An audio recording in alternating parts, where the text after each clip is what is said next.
हर हर महादेव हर। काशी विश्वनाथ भूत भावन भूतेश्वर भगवान शिव, जिनकी पुनित पावन शिव महापुराण की कथा जो जीवन का सुख प्रदान करने वाली है, आनंद देने वाली, भगवान की अविरल भक्ति को प्रदान करने वाली है, ऐसी पुनित पावन भूत भावन भूतेश्वर भगवान शंकर की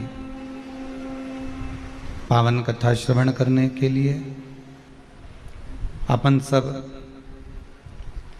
आस्था चैनल के माध्यम से, फेसबुक, यूट्यूब के माध्यम से इस पावन कथा को श्रवण करने के लिए विराजमान हुए। देवाधिदेव महादेव भगवान शंकर, जिनकी कृपा से स्वर्गीय श्री नानूराम जी, स्वर्गीय श्री कलावती जी, स्वर्गीय श्री जय भगवान जी की स्मृति में श्री विजय कुमार जी, श्रीमती गीता जी सिंघल परिवार पटना बिहार से इस पावन भगवान शंकर की कथा का रसस्वादन करा रहे हैं। उन्हीं के प्रतिनिधि के रूप में कहाँ मिलता है? मंदिर में भगवान को विराजमान कर दो तो क्या भगवान को सुख मिलेगा? कभी भगवान से पूछा आप लोगों ने? जितने श्रोता भाई बहन शिव महापुराण की कथा को सुन रहे हैं, कभी एक आध बार भगवान से जाकर जरूर पूछना कि आपको मंदिर में सुख मिलता है?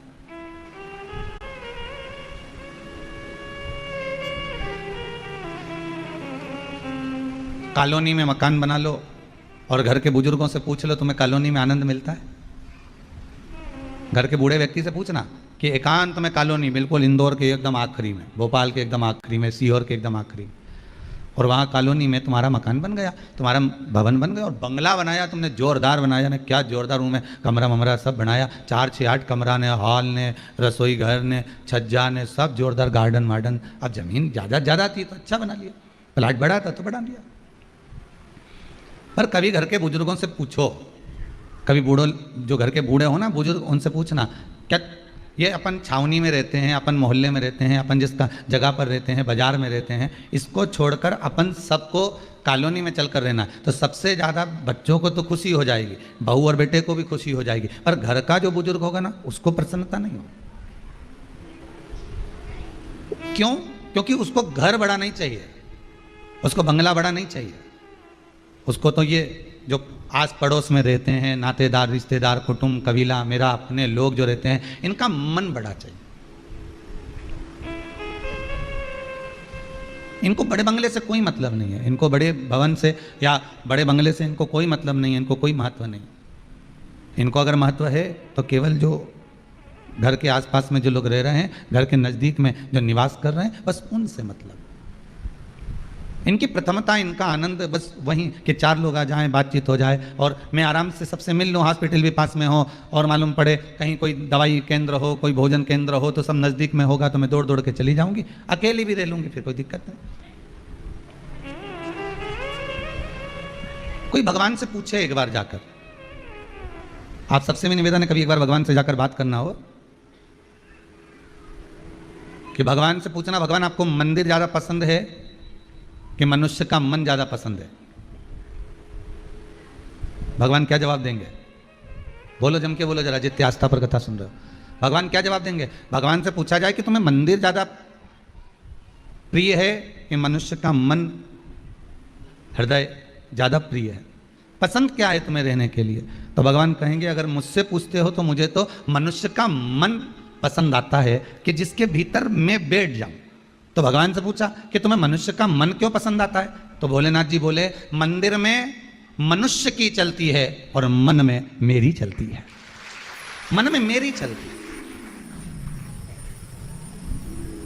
मंदिर में आप जैसा कहोगे ना, जरा ये दीवार पे एक फोटो टांग देना, जरा इधर से पोछा लगाते हुआ ना, इधर पानी रख देना, इधर से बाल्टी रख देना, पंडित जी सुन रहे हो जी, यहाँ से उठाकर उधर रख देना, और वो काम वाला आए तो उसको कहना कि इधर से झाड़ू लगाते उधर चल जाए। वहाँ मनुष्य की चल रही है, वहाँ ट्रस्टियों की चल रही है। माँ दूसरे की चल रही है। भगवान कहते हैं मुझे मंदिर नहीं, मुझे मन चाहिए। मन मेरी पसंद का होना चाहिए, क्योंकि उस मन में मनुष्य की नहीं चलती है। मन में कभी मनुष्य की नहीं चलती, मनुष्य की मन में चल ही नहीं सकती। मन में तो उसकी चलती है, जैसा वो चलाएगा। भोजन कराना है तो उसकी मर्जी, नहीं कराना है तो उसकी मर्जी, कथा सुनाना है ये उसकी मर्जी। मान लो तुम कथा के सामने टीवी खोल के बैठ भी गए, तुमने रिमोट उठा भी लिया, तुम टीवी में बैठ भी गए और तुम्हारा मन नहीं लगा तो, क्योंकि भगवान की मर्जी, और लगा दिया कहीं नाटक में लगे तो मान पड़े मोबाइल में देख लिया, तो ये मन परमात्मा चला रहा हो, मंदिर मनुष्य चला रहा हो। तो हमारा मन प्रिय हो, आप मेरे हृदय में सदा सदा विराजमान रहो। और जैसा आपको लगे, हम तो बार बार कथा में कहते हैं कि आपकी प्रियता मत बताइए। आप रोज प्रातः में उठकर भगवान भोलेनाथ को, आज रोज प्रातः में उठकर भगवान राम को, कृष्ण को, शंकर को, भवानी को, जगदम्बा को, दुर्गा को, आप सवेरे से उठकर भगवान से ये प्रार्थना करा करो कि मुझे प्रिय है वो मत देना, आपको प्रिय हो वो करना।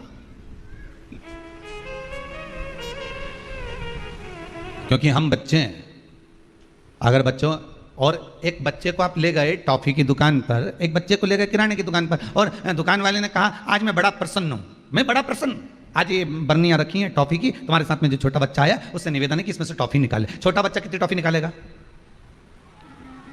छोटा बच्चा कितनी टॉफी निकालेगा? जितनी उसके छोटे छोटे से हाथ में जितनी आएगी उतनी उठा लेगा। और अगर बड़ा कहीं का व्यक्ति होता तो वो इतनी सी टॉफी उठाता? कोई कह दे कि किराना की दुकान में से, ये दुकान में से आप सामान उठा लीजिए, तो वो सबसे पहले तो टॉफी तो उठाता ही नहीं। अगर उठाता तो उसमें से काजू, बादाम, अखरोट, इलायची ने, लौंग ने, सारा केसर ने, इत्र ने, सब काम की सामान उठा के अपना अपना जेब में रख लेता। एक बार एक राजा ने अपने नगर में सूचना कर दी कि जिसको मैं कल दरवाजा बड़ा खोलूंगा, मेन दरवाजा खोल दिया जाएगा, जो जिस चीज को छुएगा उसको वो चीज दे दी जाएगी।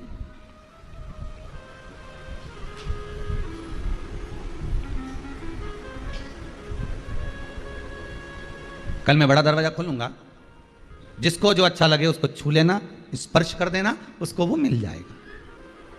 अब राजा ने दूसरे दिन दरवाजा खुलवाया, सब दौड़ दौड़ कर गए। किसी ने राजा का हाथी, किसी ने घोड़ा, किसी ने माला, किसी ने कंठी, किसी ने सोना, किसी ने चांदी, किसी ने हीरा, किसी ने बीठी, किसी ने अंगूठी, किसी ने कड़ला, किसी ने महल, किसी ने सिंहासन, जिसको जो पसंद आया सबको स्पर्श कर दिया। राजा ने सबको सब कुछ देने की तैयारी कर ली। एक 14 वर्ष की लड़की, 14 वर्ष की बच्ची राजा के पास जाकर खड़ी हो गई और राजा का हाथ पकड़ लिया उसने।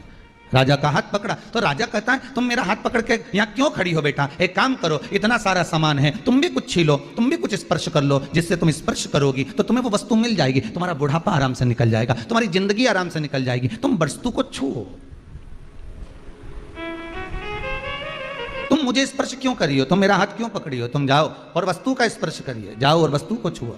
वो 14 साल की बच्ची ने राजा से कहा महाराज, अगर हाथी को छूंगी या सोने की माला को पकड़ूंगी या हाथ के कड़े को पकड़ूंगी या पाँव की पायल को पकड़ूंगी या हीरे के मुकुट को पकड़ूंगी तो ये हीरे का मुकुट तो 2, 4, 8 साल में, 10 साल में, 20 साल में, 25 साल में, 15 साल में बेच बेच कर खा जाऊंगी। पर आपका हाथ इसलिए पकड़ रखा है, जब राजा ही मेरा हो जाएगा तो ये वस्तुएं तो खुद मेरी हो जाएगी।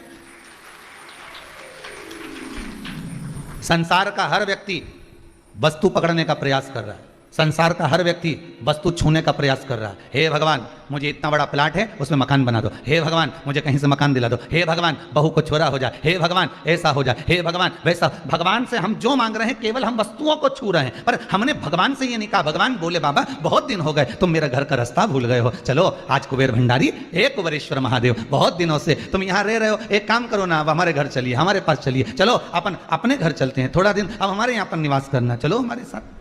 कभी हमने शंकर से कहा, कभी हमने राम से कहा कि बहुत दिन से अयोध्या में रह लिए।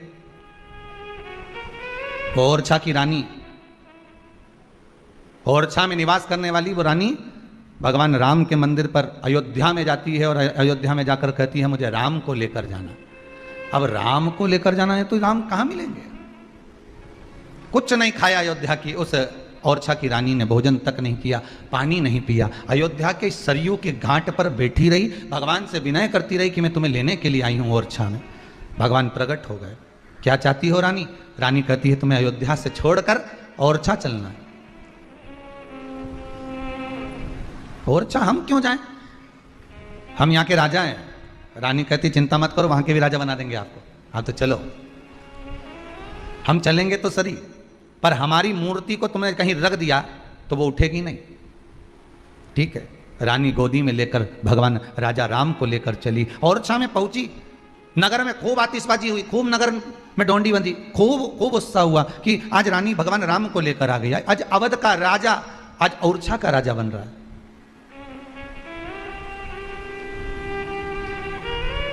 आज अयोध्या के नरेश आज ओरछा के नरेश बन रहे हैं। और रानी लेकर आई, राजा से कहा मेरे को बहुत जल का प्यास लगी है, आप इस राघव जी को गोदी में ले लो। राजा ने गोदी में लेने की जगह उनको सामने एक खिड़की थी, उस खिड़की में विराजमान कर दिया और उसमें एक स्थान, एक आलय में विराजमान कर भगवान रह गए। उठाया, उठे नहीं, चलाया, चले नहीं, बस रानी ने कह दिया यही अवध के नरेश अब यहीं रहेंगे, ये कहीं नहीं जा सकते। अयोध्या के राजा राम ओरछा के भी राजा राम बनकर विराजमान हो गए। निर्मल मन सो मोहि पावा।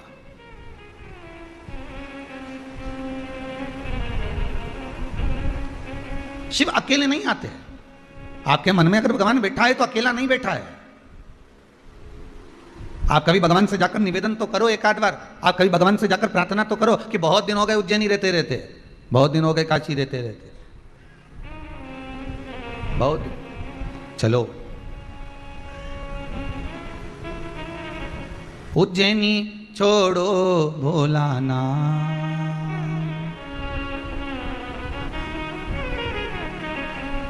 उज्जैनी छोड़ो भोलानाथ, मने थारी याद सतावे ओ काशी का भोलानाथ, मने थारी याद सतावे ओ काशी के भोलेनाथ। भाव से गाइए। थारी याद सतावे ओ काशी के भोलेनाथ, मने थारी याद सतावे ओ काशी के भोलेनाथ, मने थारी याद सतावे के भोलेनाथ, हिच क्या ना रोके भोलेनाथ, हिच क्या ना रोके भोलेनाथ, हिच क्या ना रोके भोलेनाथ, मने थारी याद सतावे ओ काशी के भोलेनाथ, मने थारी याद। आओ से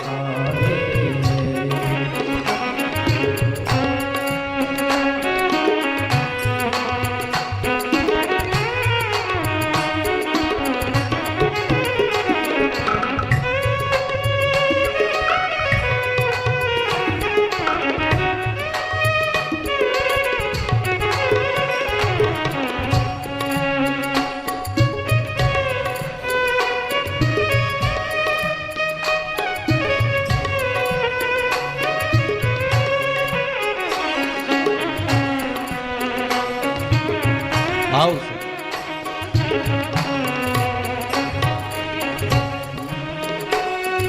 बाकी सी लटक गई, नैनों में अटक गई, कब तुम दर्श दिखाओगा।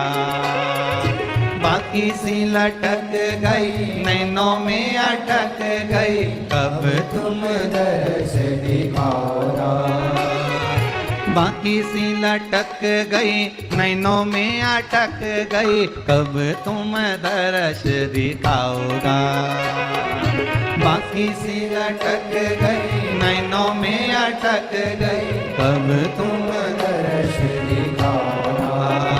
हिच क्या ना रुके भोलेनाथ, हिच क्या ना रुके भोलेनाथ, मने थारी याद सतावे थे ओ काशी के भोलेनाथ, मने थारी याद सतावे थे। उज्जैनी छोड़ो भोलानाथ, उज्जैनी छोड़ो भोलानाथ, तुम काशी छोड़ो भोलानाथ, तुम काशी छोड़ो भोलानाथ, मन ने थारी याद सतावे है। ओ काशी के भोलेनाथ, मने तारी याद सतावे। ओ काशी के भोलेनाथ, मन ने थारी याद सतावे है। ओ काशी के भोलेनाथ, मने तारी याद सतावे। ओ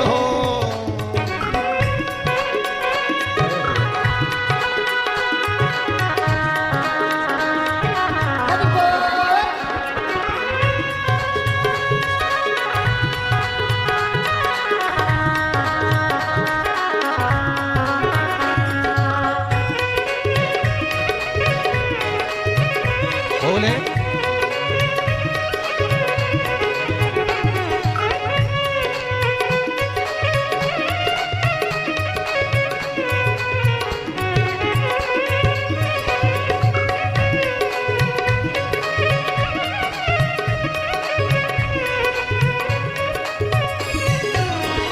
तुम तोड़े आओ भोलेनाथ, तुम तोड़े आओ भोलेनाथ, तुम तोड़े आओ भोलेनाथ, तुम तोड़े आओ भोलेनाथ, मने थारी याद सतावे।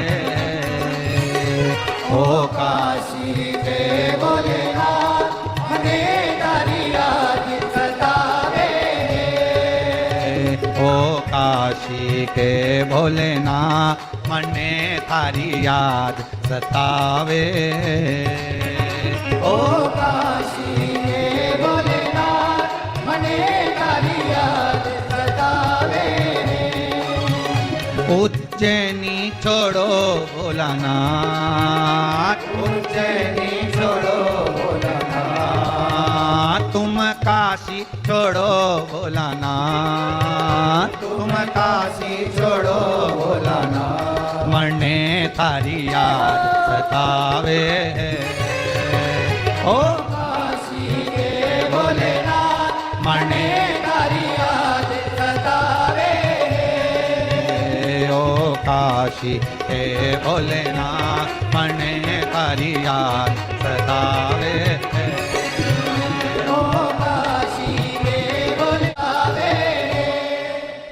भगवान से प्रार्थना कभी कर लिया करो दिल से कि बाबा अब बहुत दिन हो गए तुम आए नहीं, मंदिर से भी आप हमारे घर पर चलोगे तो ज्यादा सुख मिलेगा। इस हृदय में, इस मन में, इस चित्तवृत्ति में, इस आत्मा में परमात्मा बैठेगा, तब जाकर थोड़ा सुख का अनुभव होगा, थोड़ा सुख का आनंद होगा। आत्मा परमात्मा इसलिए कही जाती है कि आत्मा के भीतर परमात्मा बैठ जाए, और जब परमात्मा हमारे भीतर बैठ जाएगा तो फिर कहीं जाने की जरूरत ही नहीं पड़ेगी। इस मन को ही मंदिर बना लो जिसमें भगवान जाकर विराजमान हो जाए। स्वयं बनाइए। व्रत शिव महापुराण की कथा चल रही है,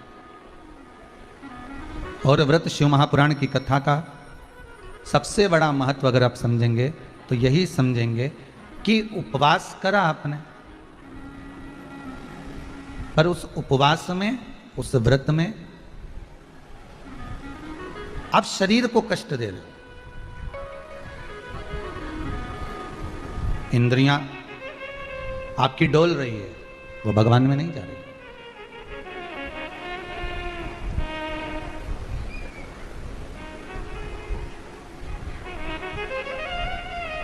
कल कोई माताजी कह रही थी कि गुरुदेव हमने गुरुजी से मंत्र लिया था, अब समझना ये कथा और ये कथा एक ही, उसको समझ कर जरा दें। हमने गुरुजी से मंत्र लिया था, हमने कहा ठीक है। फिर अब गुरुजी ने इतना बड़ा मंत्र दिया, इतना बड़ा मंत्र दिया कि वो हमको याद करते भी नहीं हो रही है, तो क्या हम दूसरा गुरुजी से मंत्र ले लें क्या? हमने कहा ऐसा तो कहीं लिखा नहीं है कि भाई गुरु तुम 2-4 बना लो। हाँ, दत्तात्रेय भगवान के 24 गुरु का वर्णन है।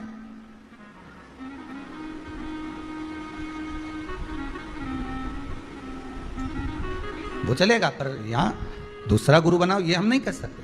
नहीं, हमने तो एक महाराज जी से पूछा था, उन्होंने कह दिया था कि पीपल का पत्ता पे वो गुरु जी का नाम लिख लो, उसके पानी में छोड़ दो, गुरु मंत्र गया। हमने कहा ऐसा कैसे गया भाई? ऐसे तो तुम गुरु जी को उठा के पानी में छोड़ दो, गुरु जी गया। ऐसे कहने से तुम्हें किसने अकल दी है, बुद्धि, कि पीपल का पत्ता पे गुरु जी का मंत्र लिख लो ने, नाम लिख लो ने, वो के पानी में बहता पानी में छोड़ दो ने, मंत्र गया, तो समझ लो बस दूसरा गुरु जी का मंत्र ले लो। हमने कहा इतना बड़ा मंत्र है, ठीक है, जो गुरु ने दिया, गुरु जी के पास जाओ और उनसे निवेदन करो कि हमको छोटा मंत्र दे दो, गुरु जी छोटा दे दे। बहुत सहज भाषा में समझिएगा इस व्रत शिव महापुराण कथा को, कि व्रत बहुत बड़ा है, बहुत बड़ा व्रत है, तो उसको छोटा करने का भी तो तरीका शास्त्रों में कहा गया। गुरु जी, हरतालिका तीज का व्रत इतना भारी होता है, करवा चौथ का व्रत इतना भारी होता है, तीज का व्रत इतना भारी होता है कि हम कुछ भी नहीं खाते, यहां तक कि मुख में जल भी आता है ना, तो उसको भी हम निगल नहीं सकते। अब इतना भारी व्रत, और शास्त्र कहता है कि हरतालिका तीज का उद्यापन तो पहले होता ही नहीं, एकादशी का तो हो जाता है। और यहां तो हरतालिका तीज का, अब एकादशी का तो आप 26 एकादशी जब आपकी पूरी हो जाए, 3 वर्ष बाद अधिक मास आ जाए, 26 पूरी एकादशी का व्रत करो, तुम 11 पर करो, तुम्हारी मर्जी पड़े, 26 एकादशी पर जब व्रत करोगे तो ये आपके ऊपर है, 26 पर करो। पर हरतालिका तीज का जो व्रत है, इसका उद्यापन तो ना तो पहले होए, और इसका उद्यापन ना 13 वर्ष के पहले होए।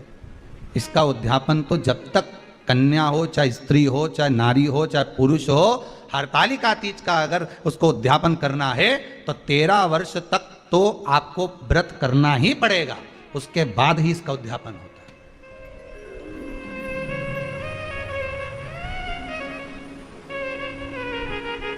नहीं तो कहीं की माताएं तो बड़ी होशियार सोच के बैठी थी कि अब की साल उद्यापन कर, तो 13 वर्ष अगर आपके हो गए व्रत करते करते हरतालिका तीज का, हरतालिका तीज जानते हो ना?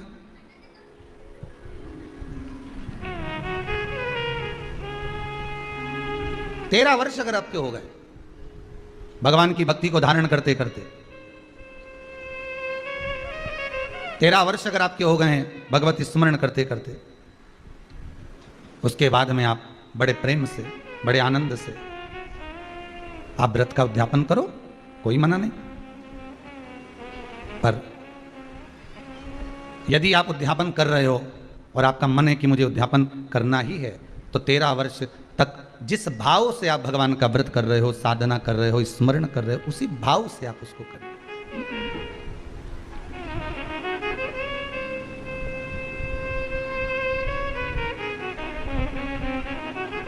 गणेश चतुर्थी के एक दिन पहले आ जाती है, सहज भाषा में समझ लो तीज को, हस्त नक्षत्र तृतीया।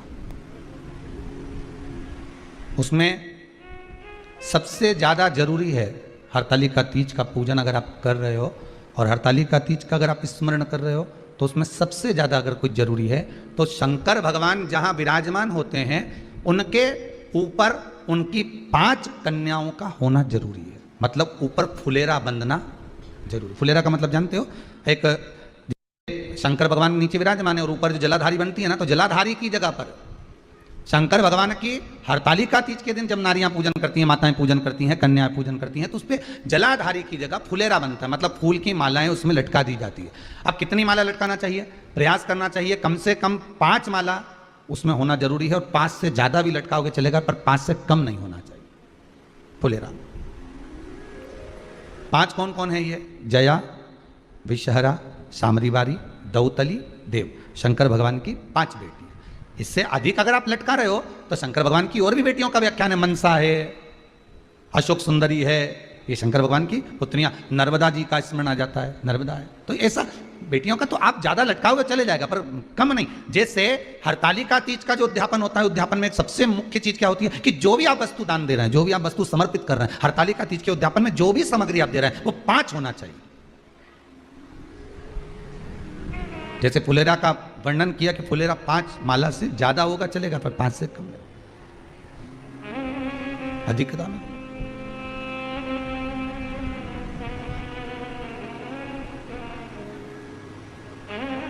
सबसे पहली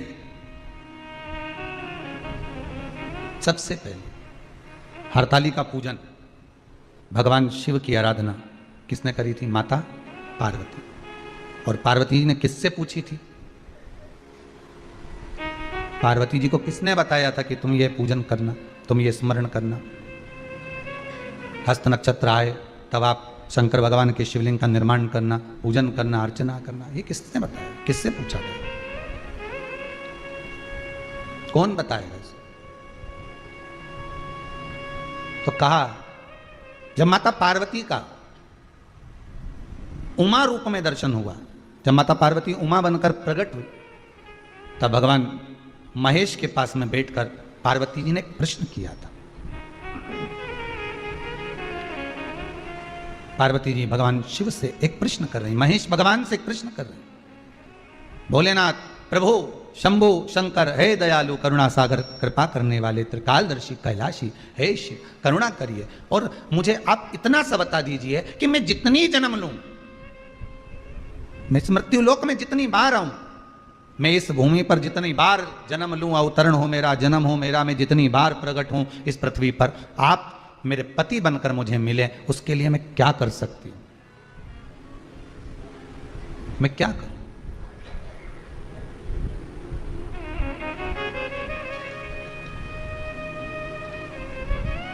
मैं कैसे आपको प्राप्त कर सकती हूं? अब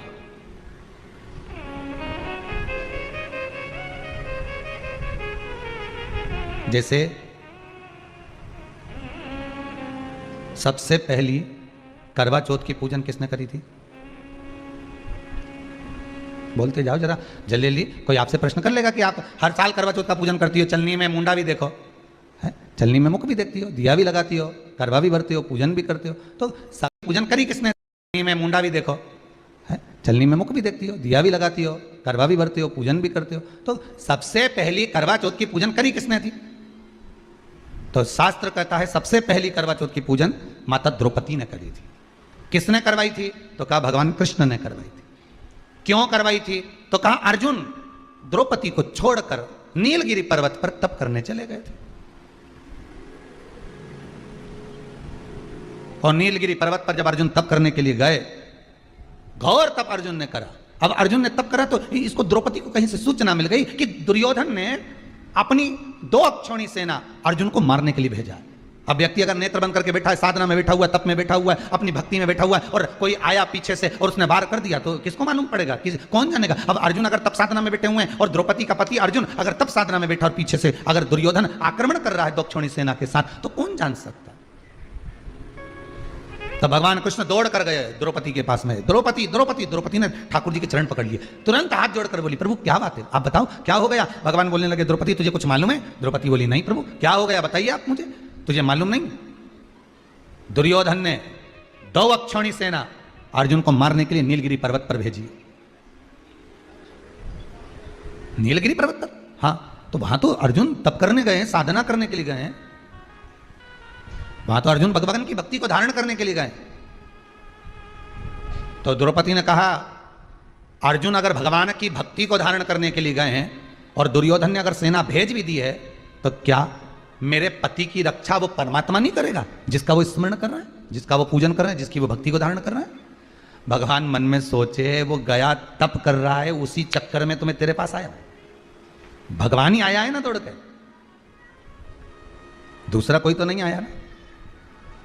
मार्ग दिखाने वाला कौन होता है? परमात्मा। मार्ग बताने वाला कौन होता है? परमात्मा होता है। एक बार तुलसीदास जी एक पद लिख दिए, सिया राम मैं सब जग जानी, करो प्रणाम जोर जुग पानी। जब तुलसीदास जी ने पद लिखा कि हर एक में राम समाया है, चप्पे चप्पे में डाली पशु पक्षी सब में भगवान राम समाये हैं, तो तुलसीदास जी लिखकर जा रहे थे, इतने में एक बच्चा दौड़ कर आया और आकर कहा अरे काका उधर मत जाना, तुम लाल कलर की धोती पहने हो, उधर जाओगे सामने से एक बेल आ रहा है, एक बहुत बड़ा नंदी आ रहा है, वो तुम्हें पछाड़ देगा, मार देगा।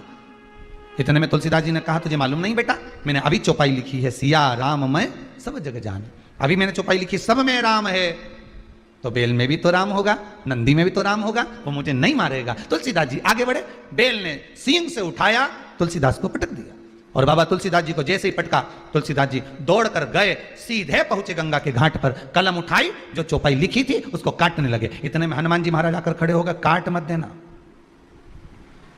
रामायण की चौपाई एक मत काट देना, बिल्कुल मत काटना। तो तुलसीदास जी ने लिखा, बोला मैंने चौपाई लिखी थी, सिया राम मैं सब जग जानी, करो प्रणाम जोर जुग पानी, सब में मैंने राम देखा। तो फिर बेल ने मुझे क्यों मारा? हनुमान जी बोले तुमने सब में राम देखा, बेल में भी राम देखा, नंदी में भी राम देखा, तो उस बच्चे में राम क्यों नहीं देखा जो तुम्हें बताने आया था कि उधर मत जाना? वो बोलने तो आया था ना तुम्हारे पास में कि उधर मत जाओ। भगवान अपना असली रूप रखकर कभी तुम्हारे सामने नहीं आता। अगर भगवान असली रूप रखकर आ जाए, चार हाथ लगाकर, सुदर्शन चक्र लेकर, त्रिशूल लेकर भगवान तुम्हारे पास में आ जाए और आकर तुरंत तुम्हारे सामने खड़ा हो जाए, तो तुम तो सोचोगे कहीं नाटक वाला आ गया, 10 रुपए निकाल के पर्स में से लाओगी और तुरंत दे दोगी, ए बाबा लो 10 रुपए लो, चलो यहाँ से बढ़ो।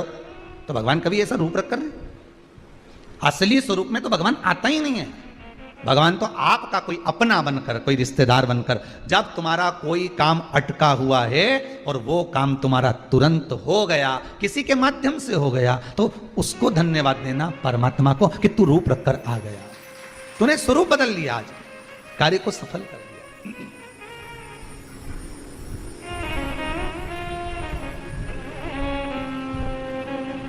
उसको धन्यवाद दे सकते हो आप।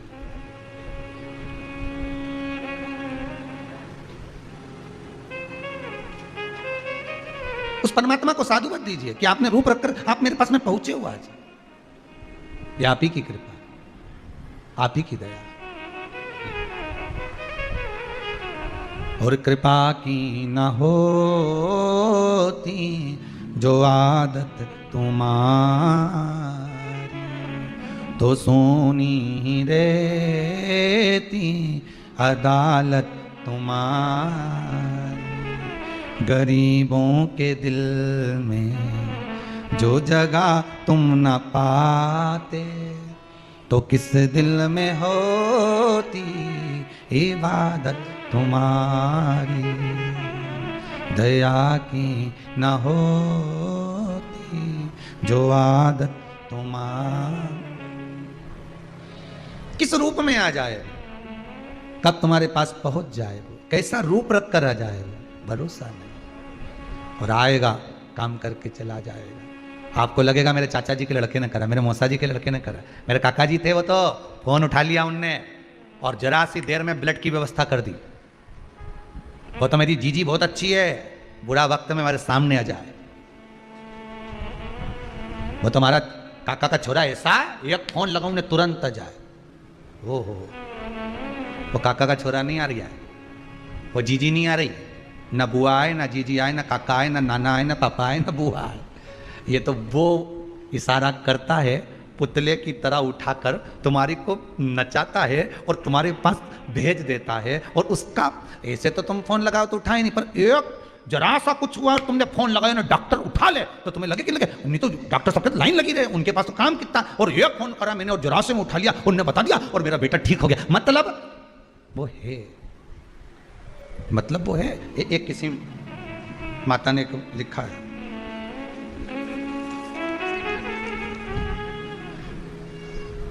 ये शायद दीप्ति जी अग्रवाल ने, कोई इंदौर से बैठी है कहीं, उन्होंने लिखा है, मेरे पेट में गठान थी, डॉक्टर ने बोल दिया था गठान आपके पेट में है, इसका ऑपरेशन करना पड़ेगा। बैठी है कहीं तो पेट में गठान थी, डॉक्टर ने ऑपरेशन का बोला था। मैं जनवरी में आई थी यहाँ और बाबा की कृपा ऐसी रही भोलेनाथ जी की कि बाबा का बताया हुआ एक उपाय, शिव महापुराण का जो भी पूजन आपने बताया वो करा, उससे मेरा ऑपरेशन टल गया और गठान भी छोटी हो गई। बाबा की कृपा, बाबा करुणा करे, बैठिए, बाबा कृपा करे, दया करे, उसकी करुणा करे, इससे बढ़कर दुनिया में कोई सुख नहीं है। वो किस रूप में आता है, किस पल, किस घड़ी, किस क्षण पहुंच जाता।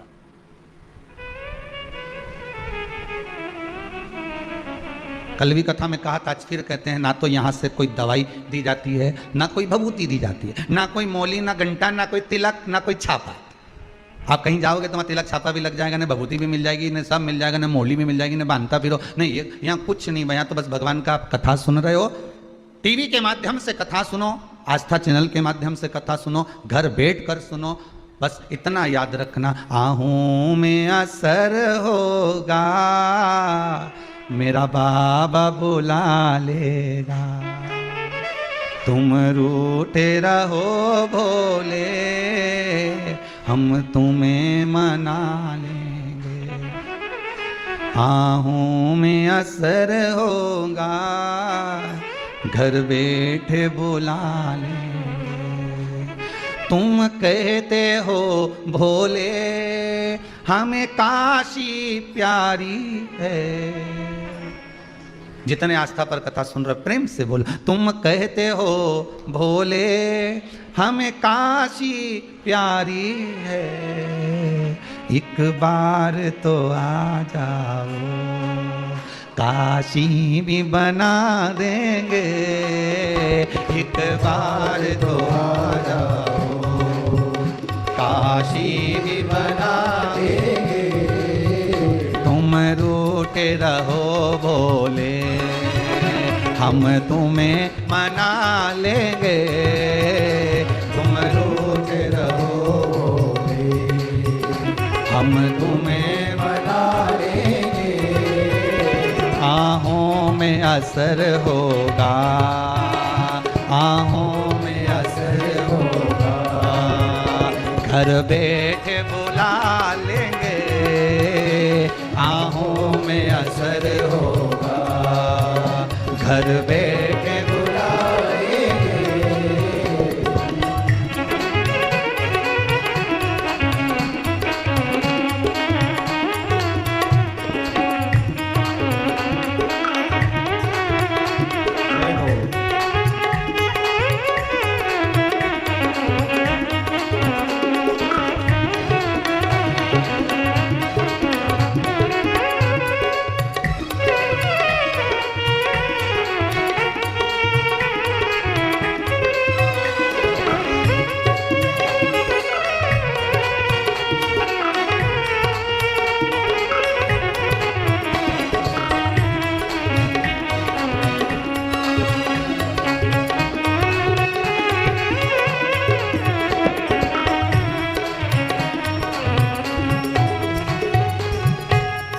कहते हो भोले हमें गंगा प्यारी है। तुम कहते हो भोले हमें गंगा प्यारी है। एक बार तो आ जाओ, एक बार तो आ जाओ, एक बार तो आ जाओ, एक बार तो आ जाओ। गंगा भी बुला लेंगे, एक बार तो शंकर हे दयालु, हे करुणा सागर, हे त्रिकालदर्शी भी बुला लेंगे। तुम रूठे रहो भोले, हम तुम्हें मना लेंगे। तुम रूठे रहो भोले, हम तुम्हें मना लेंगे।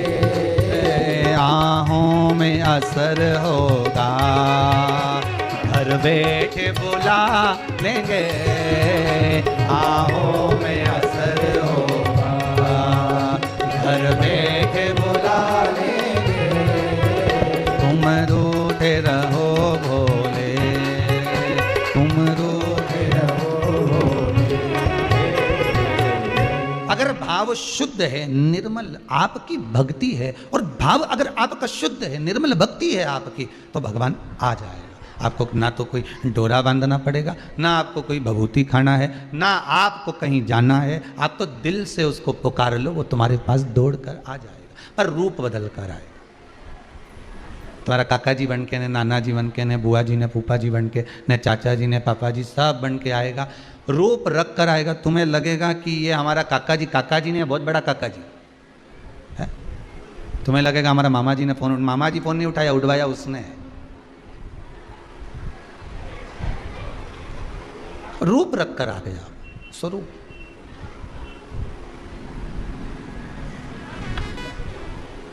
द्रौपदी को अगर व्रत करवा रहे हैं तो कौन करवा रहे हैं? भगवान कृष्ण। द्रौपदी कर रही है, मेरा पति तप करने गया है, साधना करने गया है।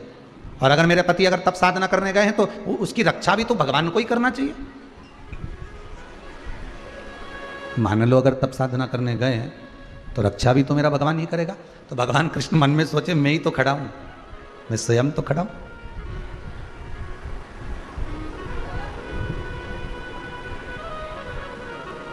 बस आप तो एक बार दिल से अगर भगवान को पुकार लेते हो ना, तो भगवान स्वयं आकर खड़ा हो जाता है। स्वयं दिल से अगर पुकारा, नमामीश मीशा निर्वाण रूपम ब्रह्म, दिल से पुकारा उस परमात्मा। शरीर में अगर रोग है, शरीर में अगर बीमारी है, बहुत कष्ट है, चाहे घुटने में हो, शरीर में हो, पीड़िली में हो, जहाँ जहाँ तकलीफ है, आप एक बार उस ओघड़दानी त्रिकालदर्शी शंभू को एक बार बुलाओ तो दिल से।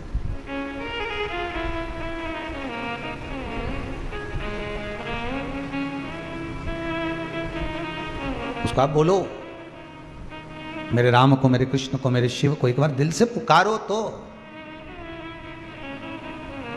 हरतालिका तीज का पूजन करो और मन में सोचो कि बताओ इतना बड़ा व्रत 13 साल तक करना है, उसके बाद उद्यापन करना है। उद्यापन करने के बाद क्या कर सकते हैं, तो कि व्रत तो बड़ा है, पर उद्यापन करने के बाद एक काम कर सकते हो कि फिर आप कुछ थोड़ा बहुत जो भी चाय वगैरह है, दूध प्रसाद है, कोई फल फ्रूट है, नहीं बनता शरीर से, कर सकते हो, ले सकते हो।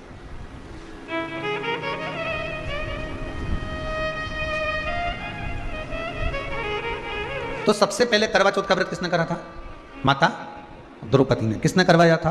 भगवान कृष्ण ने। द्रौपदी से कहा था कि तुम इस व्रत को करो, पात्र जल का भरो, सूर्य को अर्घ देकर पति की उम्र की वृद्धि के लिए यह कार्य करना। आज के जमाने में जब करवा चौथ का व्रत आता है तो हिंदू धर्म के ही कुछ लोग नए नए कमेंट्स लिख लिख कर भेजते जाते हैं। व्हाट्सएप पर नया नया कुछ भी लिख कर भेज देंगे कि आज कहीं लिख देंगे कि इसकी पूजन होए न, कहीं उसकी पूजन होए, तो कहीं के ऐसा तो कहीं वैसा, लोग कमेंट्स करते हैं।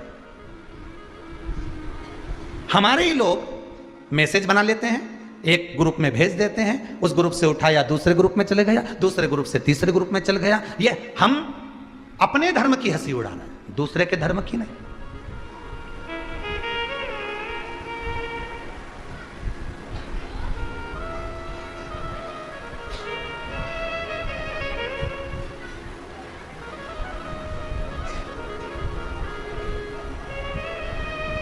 आज एक देश ने दूसरे देश पर आक्रमण कर, आपने अखबार में पढ़ा होगा, टीवी में देखा होगा, और वहां वो तालिबान आदि विराजमान हो गया। पढ़ा कि नहीं पढ़ा, देखा कि नहीं देखा, सुना कि नहीं सुना, टीवी पे सुना ना।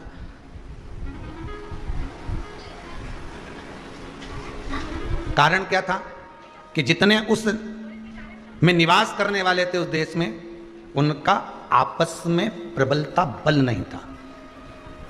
भारत की भूमि पर निवास है आपका, सभ्यता और संस्कृति की जननी है भारत माता। घर परिवार कुटुंब कबीला बाद में भी काम आ जाएगा, पर भारत माता के लिए जब हिंदुओं को जगाने की बारी आ जाए तो एक बार सारा हिंदू एक जगह पर जब स्थिर हो जाए, खड़ा हो जाए, तो किसी की सामर्थ्यता नहीं कि कोई झांक कर देख, कोई झांक कर देख ले। पर गलती हमारी है, अगर एक कोई हमारा ही भाई आगे बढ़ता है तो हम उसको टांग खींच कर पीछे लाने का प्रयास कर देते।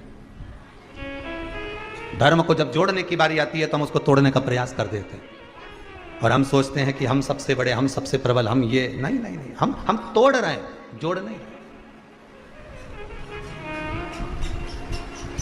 हमने उसको जोड़ने का प्रयास किया, जोड़ने का प्रयास। धर्म की जय हो, अधर्म का नाश। प्राणियों में विश्व का, ये जितनी चीज तुमने यहां बोली, इतनी चीज किसी दूसरे देश ने आज तक बोली? जम के बोलो। किसी ने हॉलैंड में, अमेरिका में, कहीं जहां जहां लोग रहते हैं, जिस जिस देश में रहते हैं, कहीं आज तक श्रीलंका आदि का अधिक में कोई बोला कि धर्म की, अधर्म का, प्राणियों में, विश्व का? केवल एक भारत की भूमि पर ही ये चार नारे लगते हैं, और इसलिए लगते हैं क्योंकि भारत माता की गोद में हम जन्मे हैं। यहां हमको जो संस्कार दिया जाता है वो दुनिया को कल्याण के लिए दिया जाता है। यहां से जो निकलता है वो जन कल्याण के लिए निकलता है। गंगा मैया इसी भूमि से निकली जन कल्याण के लिए, यमुना, सरयू, सरस्वती आदि आदि नदियां प्रकट हुई जन कल्याण के लिए, किसी एक का कल्याण नहीं, सर्व जगत हित के लिए, संपूर्ण विश्व के कल्याण। आपको कहीं जाना नहीं है, अगर आपको तकलीफ है, कष्ट है, रोग है, बीमारी है, आप जाओ, डॉक्टर को दिखाओ, मना नहीं। उसने बोल दिया जांच करा लो, जांच करा लो, पर एक विश्वास, एक भरोसा उस देव अधिदेव महादेव पर भी करना। और उसके ऊपर एक बार छोड़ देना कि अब मैंने बीमारी तो बता दी है डॉक्टर ने, तकलीफ तो दे दी है डॉक्टर ने, बीमारी बता दी है डॉक्टर ने, अब निवेदन केवल इतना सा स्वीकार कर लीजिए। जब बीमारी डॉक्टर बता दिया है तो अब सबसे बड़ा डॉक्टर एक देव अधिदेव महादेव और विराजमान, एक शंभू और बैठा।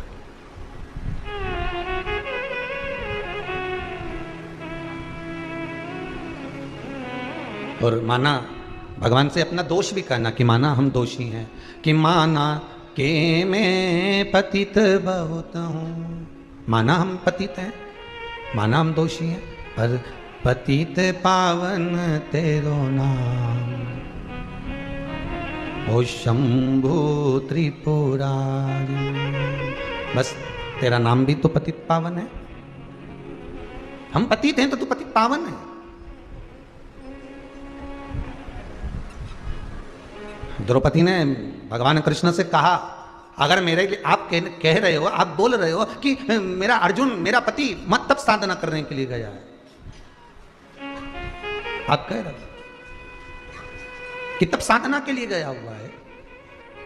और दुर्योधन ने अगर सेना भेज दी है तो उसमें मैं एक बात तो कहूंगी कि जिसका तप कर रहे हो, जिसकी साधना कर रहे हो, वो बचाएगा कि नहीं बचाएगा, वो बचाएगा कि नहीं बचाएगा।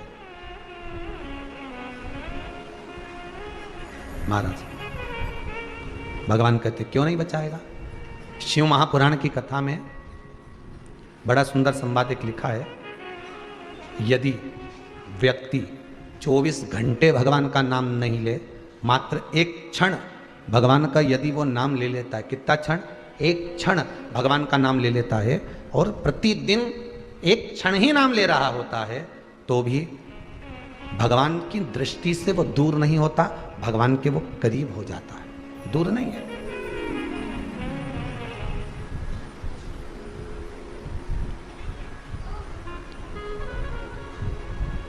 थोड़ा सा पानी लेकर जाइएगा और सरल भाषा में समझिए, थोड़ा सा जल लेकर जाइएगा प्रतिदिन।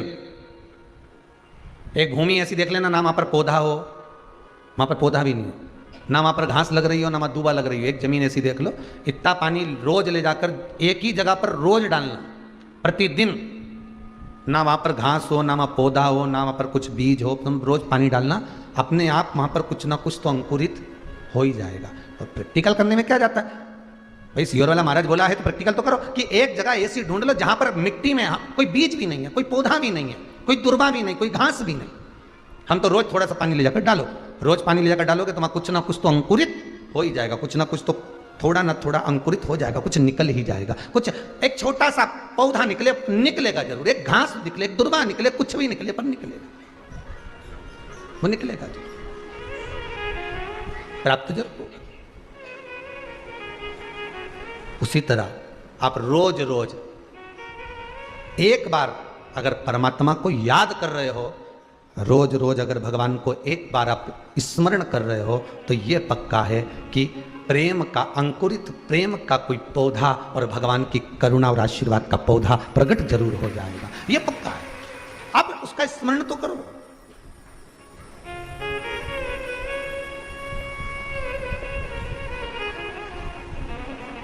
आप उसका स्मरण ही नहीं कर रहे हो तो वो कहां से प्रकट होगा।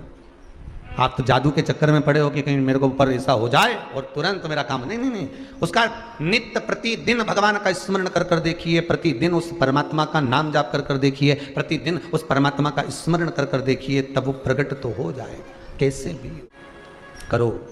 द्रौपदी, तुम्हारा पति अगर वन में बैठा हुआ है तो तुम एक काम करो, पात्र में जल लेकर कुछ भाग तैयार कर कर ब्रह्म मुहूर्त से लेकर चंद्र प्रकट हो तब तक आप व्रत को धारण करो, करवा चौथ का व्रत द्रौपदी ने सबसे पहले करा।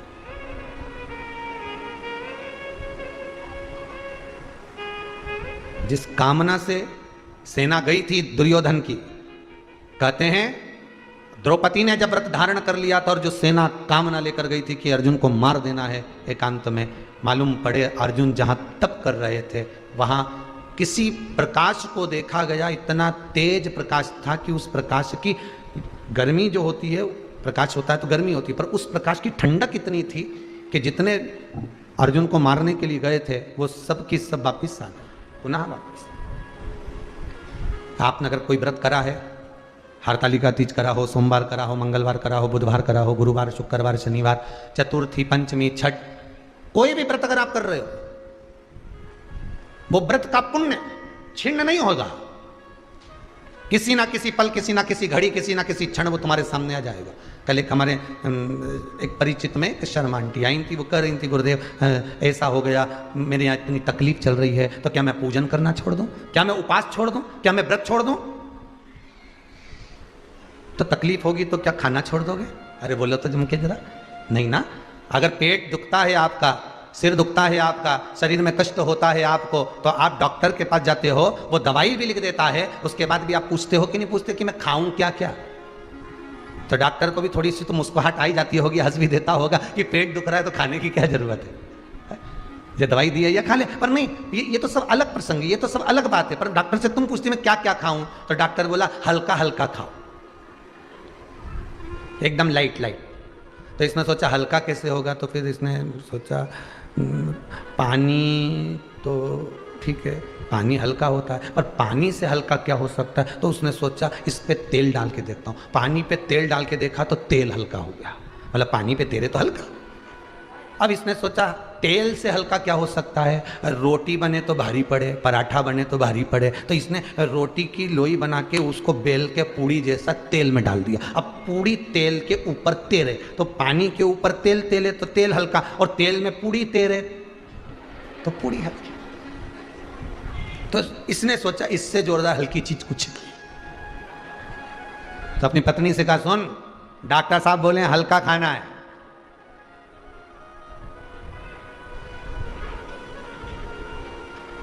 डॉक्टर साहब बोले हल्का खाना है, तो पत्नी बोली मैं तुम्हारे लिए थूली बना लूं। तो दलिया, थूली, वो गेहूं पीसी हुई, तो थूली बना लूं। पति बोला मूर्खों जैसी बात करेगी, थूली तो भारी होती है। तो क्या भारी कैसे होती है? कि बना के देख। अच्छा, अब उसने थूली बनाई। अब पति ने कल जरा कटोरा में दूध लेकर आ, और कटोरे में दूध लाई, जो थूली डाली तो थूली नीचे बैठ गई। ये देख भारी है कि। अब मैं तुझे हल्की चीज बताता हूँ, चल। अब एक चम्मच तेल ला, हाओ। कटोरा में पानी ला, पानी के ऊपर डाला तेल, देख हल्का है कि नहीं तेल, हाओ। अब इसी तेल में अब तो पूड़ी तल, रोटी बनाकर उसको तल, तो क्या देख ऊपर तेर रही कि नहीं तेर रही पूड़ी, बस ये सबसे हल्का, ये नीचे खाना। पत्नी भी माथा पकड़ के बैठ गई, पक्का बेरू है। अब हल्का, इससे हल्का कहां ढूंढोगे? नहीं नहीं, हम क्या खाएं? शरीर में कष्ट है तो पूछ रहे हैं डॉक्टर से कि हम खाएंगे क्या। उसी तरह कई लोग कहते हैं अगर हमारे जीवन में कष्ट आ गया, रोग आ गया, बीमारी आ गई, तकलीफ आ गई, तो क्या हम भगवान का व्रत छोड़ दें, हम पूजन करना छोड़ दें? नहीं। अगर रोग उसने दिया है, कष्ट उसने दिया है, बीमारी उसने दी है, तो दवा भी वही देगा। तेरे मंदिर में आना मेरा काम है, मेरी बिगड़ी बनाना तेरा काम। ये आगे तेरी मर्जी। तेरी चौखट पे मैं तो आ ही गया, ओ मुझे दर्शन दिखाना तेरा काम है, मेरे दुख को मिटाना तेरा काम, मेरी झोली भर जाना तेरा। ये तुम्हारे ऊपर है। पार्वती जी ने जो प्रसंग छेड़ा है, उमा ने महेश भगवान के सामने प्रसंग छोड़ा, वो कोई ऐसा व्रत बता दीजिए, कोई ऐसा उपवास बता दीजिए, कोई ऐसा साधन बता दीजिए जिस साधन के बल पर आप मुझे बारंबार प्राप्त हो। कौन सा व्रत करूं जिससे मुझे आप मिल जाएं बार बार? जितने जन्म लूं उतनी बार आप ही मिले, आप ही। अब पत्नी की तो इच्छा रहती है कि जितने जन्म लूं आप ही मिले, पर कभी कभी पति से भी पूछा जाए कि जितने जन्म ले उतनी बार ये जगदम्बा मिले, पति से पूछा।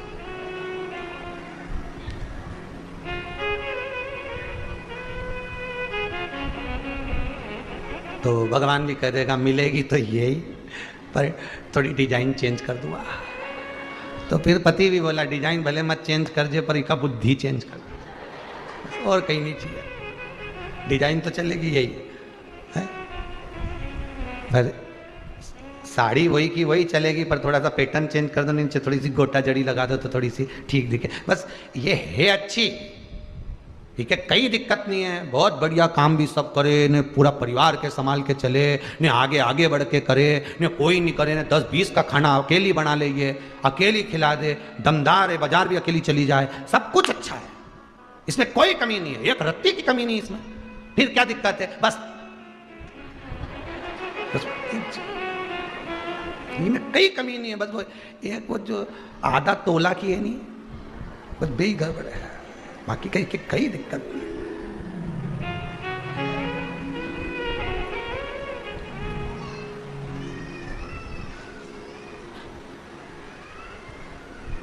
वो कहते ना, यदि अपनी आंखें निगाहें, आज के जमाने में वाणी ऐसी बोली है जो जम के झगड़ा, और उससे मत बोलिए जो तुमसे तगड़ा, उससे ना बोलिए, प्रेम की वाणी बोलो।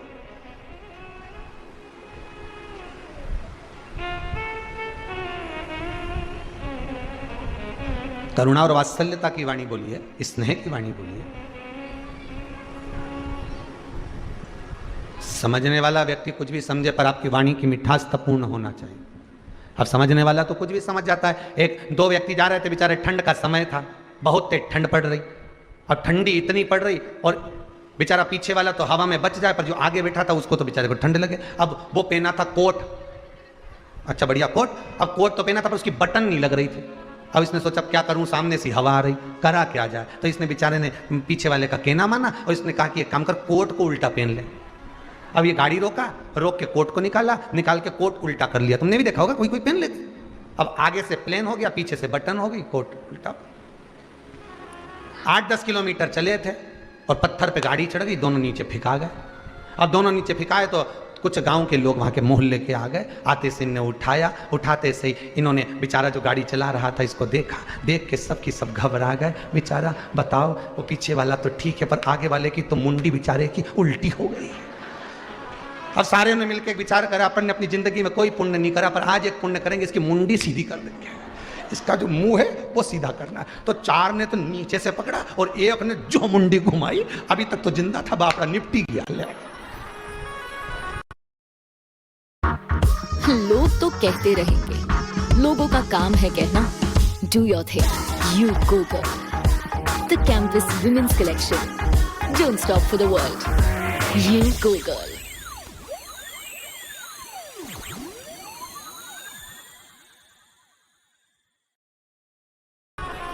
अभी तक तो जिंदा था, चले गया। तो तुम बोलो, प्रेम की वाणी बोलो, समझने वाला जो समझे वो अपने पे, अब नहीं समझने वाला तो मुंडी घुमाई दे। जो समझ गया होगा वो जानता होगा कि कोट उल्टा हो गया, कोट विपरीत है। माता उमा ने पूछा भगवान महेश से, आप हर जन्म में मुझे मिलो, उसके लिए मैं क्या करूं, आप बताओ। भगवान शिव बोले, अरे उमा सुन, हस्त नक्षत्र में जब तृतीया पड़े, तीज पड़े, भादो का महीना में, सुन, उस तीज पर जब तू मेरी आराधना रात्रि भर करे तो मैं तुझे हर बार प्राप्त होता जाऊं। अब दुनिया के लोगों कहते हैं कि पार्वती ने ही हरतालिका तीज का पूजन प्रारंभ करा था। केवल पार्वती ने नहीं, इससे पहले पार्वती माता के जितने अवतार हुए, हर अवतार में, हर जन्म में माता पार्वती, कभी उमा, कभी कात्यायनी, कभी कुष्मांडा, कभी चंद्रघंटा, कभी स्कंदा, कभी सती, जितने अवतार माता पार्वती के हुए, हर अवतार में माता पार्वती जी ने शिव को पाने के लिए हरतालिका तीज का व्रत धारण किया है, हर अवतार में।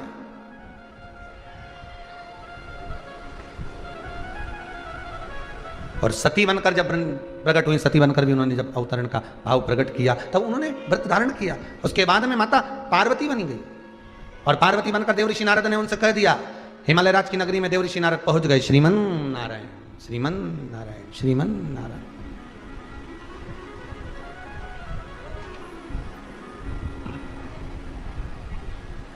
पहुंचे, मांगो क्या चाहिए। हिमालय राज आज देवऋषि नारद से कहते हैं, आप पधारे, मुझे बहुत प्रसन्नता, आप पधारे, मुझे बड़ी प्रसन्नता है, पर मन की एक बात कहना चाहता हूं। मेरी बेटी का भाग्य बता दीजिए कि इसके भाग्य में क्या लिखा है। अब जगत जननी जगदम्बा माता पार्वती जी का भाग्य, और कोई पार्वती कोई साधारण है? मैनावती जिनकी माता हो। कौन मैनावती? पितरों की बेटी मैनावती जिनकी माता हो। पितरों की बेटी मैनावती जिसकी माता, और उन पितरों की ये बेटी की बेटी ये पार्वती, इसका भाग्य बताना कितना कठिन। अरे गरुड़ पुराण में लिखा हुआ है, अगर देवता देख लेते हैं जीव आत्मा को, गरुड़ पुराण में लिखा है, जीव आत्मा को देख लेते हैं कि इसके भाग्य में धन नहीं है, भगवान विष्णु ब्रह्मा जी से कहते हैं इसको अभी लक्ष्मी मत देना, अभी इसकी गोदी में बच्चा मत देना, अभी इसको संतान मत देना, अभी इसको मकान मत देना, अभी इसको ये मत देना। भगवान विष्णु स्वयं ब्रह्मदेव को कह रहे हैं इसको मत देना, ये कितनी भी गिड़गिड़ाए रोए चाहे माथा भड़ी के, मत दे इसको। ब्रह्मा जी नहीं देते, ब्रह्मदेव नहीं देते। फिर वो रोती है, वो जीवात्मा फिर रोया, किसके आगे जाकर? अब भगवान ने नहीं सुनी, ब्रह्मदेव से कहा मत देना, अभी इसके भाग्य में भी ये सुख नहीं है, मत दो। फिर वो रोई भगवान शंकर के चरणों में जाकर, शिव के चरणों में जाकर रोई। तो भगवान शंकर ने कहा क्या हो गया ये तो बताओ, हुआ क्या है? इसके भाग्य में संतान का सुख नहीं, इसके भाग्य में भूमि का सुख नहीं, इसके भाग्य में ये व्यापार आदि का सुख नहीं, ये कितना भी करेगा फिर खड्डे में आ जाएगा, इसको सुख नहीं है। तो शंकर भगवान बोले अगर इसके भाग्य में सुख नहीं लिखा तो इसके भाग्य में नहीं लिखा तो क्या हुआ? इसके पूर्वज जो ऊपर बैठकर भगवान की कथा सुन रहे हैं पितृलोक में, कम से कम उन पितरों के भाग्य का हिस्सा तो दो। मनुष्य कथा सुनता है तो उसको कथा का पुण्य मिलता है कि नहीं मिलता? जम के बोलो जरा। अगर आपने दान करा तो दान का पुण्य मिला कि नहीं मिला? कथा श्रवण करी तो कथा का पुण्य मिला कि नहीं मिला? तुमने भजन करा तो भजन का पुण्य मिला कि नहीं मिला? तुमने सुंदरकांड का पाठ करा तो उसका पुण्य मिला कि नहीं मिला? कथा सुनने वाले को कथा का पुण्य मिलता है। तो ये तो मृत्यु लोक के लिए हो गया, पर पितृलोक में जो पितृ विराजमान है और घर का व्यक्ति जब नीचे बैठकर कथा सुनता है, जितनी देर वो कथा नीचे बैठकर सुनता है उतनी देर तक पितृलोक में इसके पूर्वज कथा को सुनते हैं। उनका पुण्य इकट्ठा करो, शंकर जी बोले, और इसके खाते में डाल दीजिए, पितरों के पुण्य का भाग तुम्हें प्राप्त करा दे।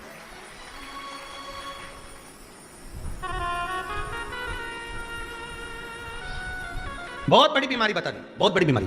अब तो ऑपरेशन कराना पड़ेगा, अब तो ऐसा करना ही पड़ेगा, अब तो यूं करना ही पड़ेगा। हो इसका कोई दूसरा तरीका नहीं है क्या साहब? नहीं, तरीका हम तो देखेंगे, फिर तरीका निकाला, एक काम करो थोड़े दिन तक फिर ये टेबलेट खा के देख लो, इसके बाद फिर अपन एक जांच और कर लेंगे, जांच करने के बाद फिर हम देखेंगे अगर होगा।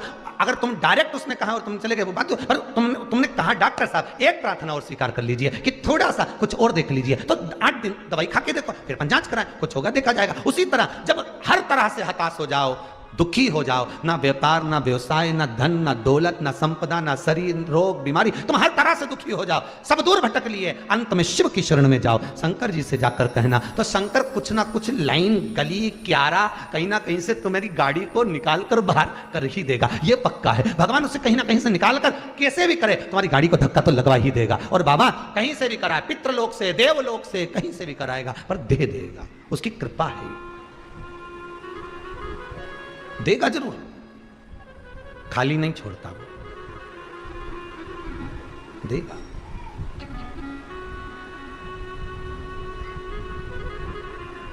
देने में कमी नहीं रखेगा।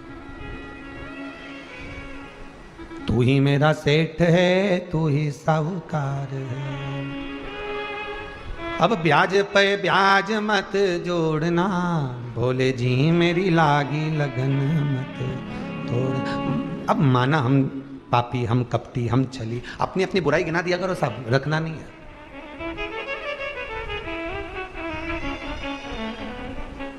अपनी अपनी बुराई गिनाया करो, बिल्कुल आगे रहकर। बोले बाबा हम तो बहुत झूठ बोले हैं, बोले बाबा भूख लग रही थी ना इसलिए सबसे पहले खा लिया, तुम्हारा मंदिर ही नहीं खुला था सुबह से, 8 बजे तो मंदिर खुला, तो हम तो सुबह 6:30 बजे उठे तो बिस्कुट तो खा ही लिया, क्योंकि बीपी ऊंचा नीचा हो जाए। भगवान से कहने में क्या जाए, भगवान से कुछ छुपाओगे? अरे बोलो तो चल, भगवान तो खुद कैमरा है, सब देख रिया है, तुम दुनिया के लोगों से छुपा सकते हो पर उससे नहीं। आज हमारा एकादशी का व्रत है, भूखी रहते नहीं बनी भगवान, इसलिए सुबह से 1 गिलास दूध की राजगरा की खीर बना के निपटा गई, पर कई करूं भगवान भूखी नहीं रिवा है आपसे, भूखी नहीं रिवा। कल कोई भैया पूछ रहे थे गुरुजी हमारे यहाँ महाराज जी कथा करने आते हैं तो वो उपवास रखते हैं 7 दिन भागवत जी में, और वो एक टाइम भोजन करते, एक टाइम फलार करते। और एक महाराज जी पहले आए तो वो तो भोजन ही नहीं करते थे, फलार ही फलार करते थे। तो तुम क्या करते हो? हमने कहा दोनों टाइम खूब चरे, नहीं बने, खूब देखा देखी में, किसी के देखा देखी में एक ने रख लिया, देखा देखी में काम बिगड़ गया। और वो कथा याद करो, नहीं देखा देखी में लिखने को आ गया कक्षा 8वीं का एग्जाम, एक के पीछे एक बच्चे बैठे, परीक्षा में ऐसे बैठे, लिखने को आ गया कि दिल्ली की सबसे बड़ी मीनार का नाम लिखो। आगे वाले ने लिख दिया दिल्ली में कुतुब मीनार है, पीछे वाले ने आगे वाले का देख के लिख दिया दिल्ली में कुतिया बीमार है। काम बिगड़ गया। अब याद इके भी था, याद इसको भी था कि दिल्ली में कुतुब मीनार बैठी, पर इसने सोचा आगे वाले का देख के लिख दो, तो लिख दिया कुतिया बीमार है। आगे वाले का देख के उसने थोड़ा गड़बड़ लिख दिया। देखा देखी में काम बिगड़ जाता है। कोई सोमवार का व्रत रख दिया, कोई मंगलवार का व्रत रख दिया, और कोई नवरात्रि का व्रत रख रहा है, हम तो एक लोंग पे करें, वो के देखा देखी दूसरे दिन कर लिया एक लोंग पे, और ऐसी पड़ी हॉस्पिटल में कि नाक की भी लोंग बाहर। अब कई करे एक लोंग पे व्रत करे, तो देखा देखी क्यों करो? तुमसे जितना बने उतना करो। कलयुग केवल नाम आधारा, सुमर सुमर नर उतरहि पार। तुमसे जितना बने, तुम भगवान का भजन करना है तो किसी के दिखावे में नहीं, किसी के उसमें प्रभाव में, तुम तो अपने मन से करो, तुम अपने मन से करो, तुम अपनी चित्तवृत्ति से करो।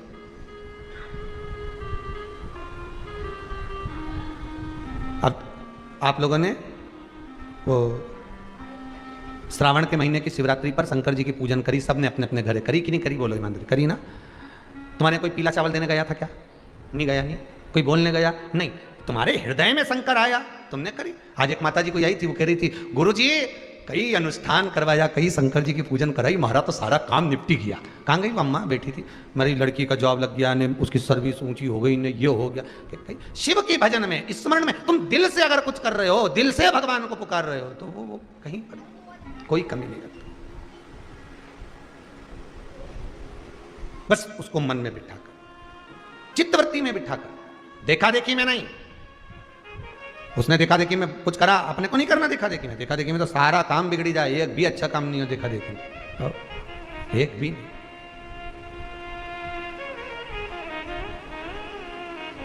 अच्छा, जितना अपने को आता है उतना करो, जितना अपने से सद जाए उतना व्रत करो, उतना भजन करो, ज्यादा नहीं। उमा माता ने सुन लिया, पार्वती मैया का जन्म हुआ, देवऋषि नारद ने कह दिया। देवऋषि नारद से कहा इसका भाग्य बता दो। नारद जी ने सीधी सीधी बता दी, इनके जो पति होंगे भस्मधारी, जटा जूट बांधे हुए, मृगछाला पहने हुए, हाथ में सुंदर त्रिशूल होगा, गले में मुंड की माला होगी। इतने में मैनावती की आंख में से आंसू बहने लगे। उन्होंने कहा हम तो छोरी नहीं भी आएंगे दादा, ऐसे कई छोरी भी आए, बेटी का ब्याह करे तो अच्छा लड़का देखे, अच्छा परिवार देखे, अच्छा कुटुंब देखे, सब देखना पड़ता है। पहले के जमाने और आज के जमाने में कितना अंतर आ गया। पहले के समय में लड़की के लिए लड़का ढूंढा जाता था तो कहा जाता था 4-5 काका ससुर, ताऊ ससुर होना चाहिए, 8-10 बुआ हो, 6-7 मामा ससुर, 2-4 मौसी ने मौसा जी, तब देवर 2-4, तब बेटी को ब्याहते थे। आज के जमाने में तो लड़की के लिए लड़का देखें तो देखना जरा डोकरी नहीं हो तो अच्छा, सास नहीं होनी तो सबसे अच्छा, ससुरा अकेला बेचारा वो तो चुप रहेगा, उसका कहीं जाए वो चलेगा, ठीक है। और बस सर्विस वाला होना चाहिए। और लॉकडाउन में मालूम पड़ा कि वह सर्विस वाले से तो अच्छा किराना वाला था रे। और लॉकडाउन में मालूम पड़ा कि कम से कम नौकरी वालों को तो निकाल के भेज दिया था। पूरा इंदौर से ऐसा ऑटो में भरा भरा के जा रहा था, तुमने भी देखा होगा, है टीवी में, अखबार में, सब दूर चलो तो लोग इससे जा रहे हैं ऑटो में भरा भरा के, न मोटरसाइकिल ने, गाड़ी ने, बस ने, सब में भरा के जा रहे हैं ढेर सारे। तो कि कहाँ से आ रहे हैं? हम तो मुंबई ने, पुणे, तो कि अहमदाबाद, तो कि वहाँ से, कोई के वहाँ से, सब दूर से आ रहे हैं। तो तुम काय को जा रहे हैं? तो क्या हमारी नौकरी थी, तो नौकरी थी तो वहाँ क्यों नहीं दिया? नहीं अब हम हमारे घर जाकर तो धंधा पानी से खोलेंगे, सब दुकान मकान डालें, तब जाके कहा। आखिर ढूंढा सर्विस वाला, चॉइस आपकी थी और मिला भी, सही मना नहीं है। पर भगवान से कहना जो मेरे भाग्य में लिखा हो, वो सर्विस वाला हो, धंधे वाला हो, नौकरी वाला हो, कैसा भी हो, पर वो मेरे भाग्य में लिखा हो और मेरे को सुख मेरे भाग्य में लिखा हो। हम दोनों जब रहें तो प्रेम वश रहें, मालूम पड़े तलवार और भाला लेके रोड पे ना मिले। ऐसी और शादी का पहला साल पति बोले पत्नी सुने, शादी का दूसरा साल पत्नी बोले पति सुने, और बाद शादी के बाकी के साल पति पत्नी दोनों बोले न मोहल्ला सुने। ऐसा नहीं चाहिए। प्रेम जहां पर रहे, स्नेह जहां पर रहे। हम तो कहा पार्वती जी के भाग्य में हो तो कौन सा वर मिलेगा, तो कहे ऐसा वर मिलेगा। मैनावती ने सोचा छोरी नहीं ब्याऊंगी, मैं अपनी पुत्री को नहीं ब्याऊंगी। तो देवऋषि नारद ने बाल्यावस्था में ही हरतालिका तीज का व्रत बता दिया, जब तो पार्वती जी छोटी सी थी, छोटी सी।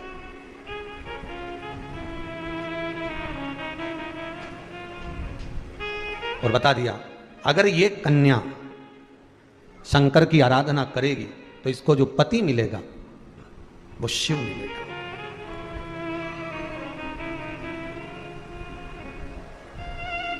शिव पति मिलेगा।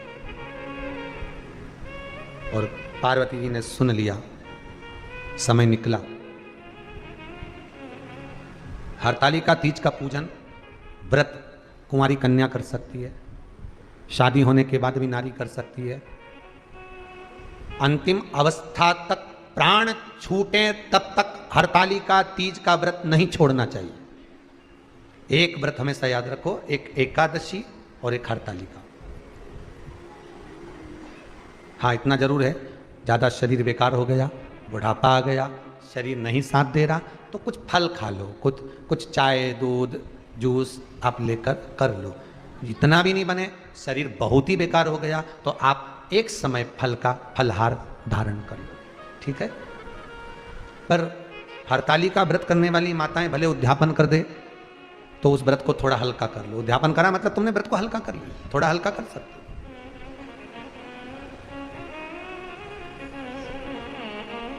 देवऋषि नारद ने जो बचपन में कहा था, बाल्यावस्था में जो देवऋषि नारद धारण करे थे, व्रत बताया था देवऋषि नारद ने कि शिव की आराधना करे कर लेगी तो जीवन का सुख पा जाएगी। शंकर की आराधना में वो सुख है जो दुनिया में कहीं नहीं।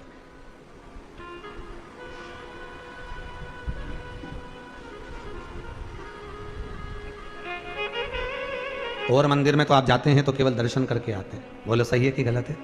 केवल एक शंकर जी का मंदिर ऐसा होता है जहां पर आप लोटा भर के पानी चढ़ा कर अपनी आत्मा को तो शांति करते हो कि मैंने भगवान का स्नान करा दिया। दिल प्रसन्न हो जाता है, मन प्रसन्न हो जाता है, हृदय प्रसन्नित हो गया। कम से कम मैंने एक लोटा पानी तो चढ़ाया, और पानी नहीं चढ़ाया तो मेरे हाथ का बेलपत्र वहां पहुंच तो गया। 200 रुपए की माला खरीद कर ले जाओ के किसी मंदिर में मूर्ति को नहीं पहनाया जाएगा, भगवान को नहीं पहनाया जाएगा, पर आप 2 रुपए की बेलपत्र शिव मंदिर के बाहर बैठे हुए व्यक्ति से लेकर जाओगे, वो 2 रुपए की बेलपत्र भी शंकर को चढ़ जाएगी। 2 रुपए की तुमने खरीदी, दुर्वा खरीदी, बेलपत्र खरीदा, जो सामान तुमने खरीदा वो शंकर को समर्पित हो जाएगा।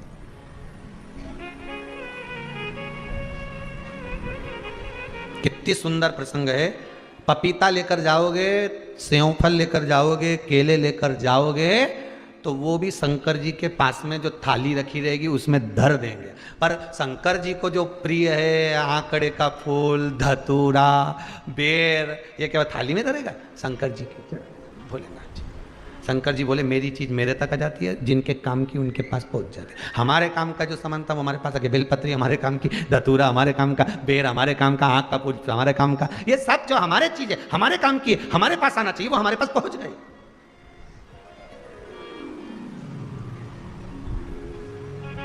हरतालिका तीज का जो व्रत का उद्यापन करते हैं उसमें 5 चीज रखते हैं ना, 5 कपड़े स्त्री के, 5 कपड़े पुरुष के, 5 तरह का अनाज, 5 तरह का फलहार, 5 तरह का फल।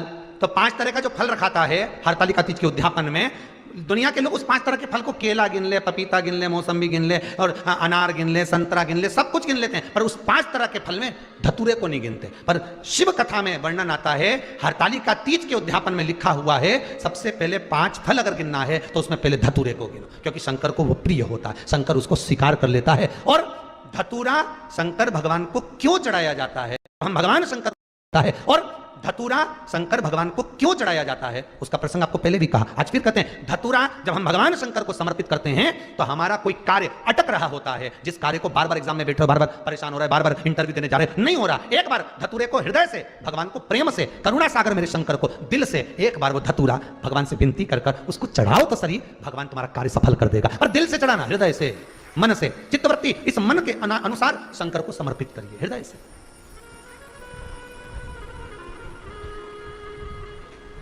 प्रेम से जो समर्पित करोगे वो स्वीकार करेगा। प्रेम से तो देखो, सबरी अम्बा के दरवाजे पर मेरे राम जी महाराज बेर खा गए थे,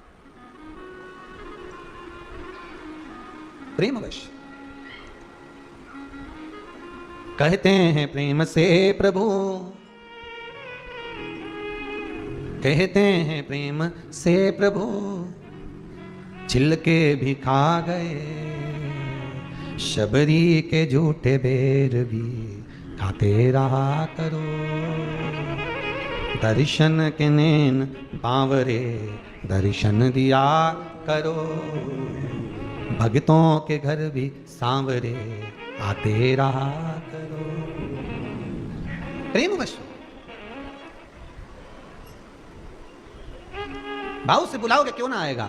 आना भोलेनाथ हमारे हरि कीर्तन में, आप भी आना संग गौरा जी को लाना, गौरा जी को लाना संग गणपति को लाना, आकर के डमरू बजाना हमारे हरि कीर्तन में, आकर डमरू बजाना हमारे हरि कीर्तन में। अरे आना भोलेनाथ हमारे हरि कीर्तन में, आना भोलेनाथ हमारे हरि कीर्तन में, आना भोलेनाथ हमारे हरि कीर्तन में, आना भोलेनाथ हमारे हरि कीर्तन में। गाओ से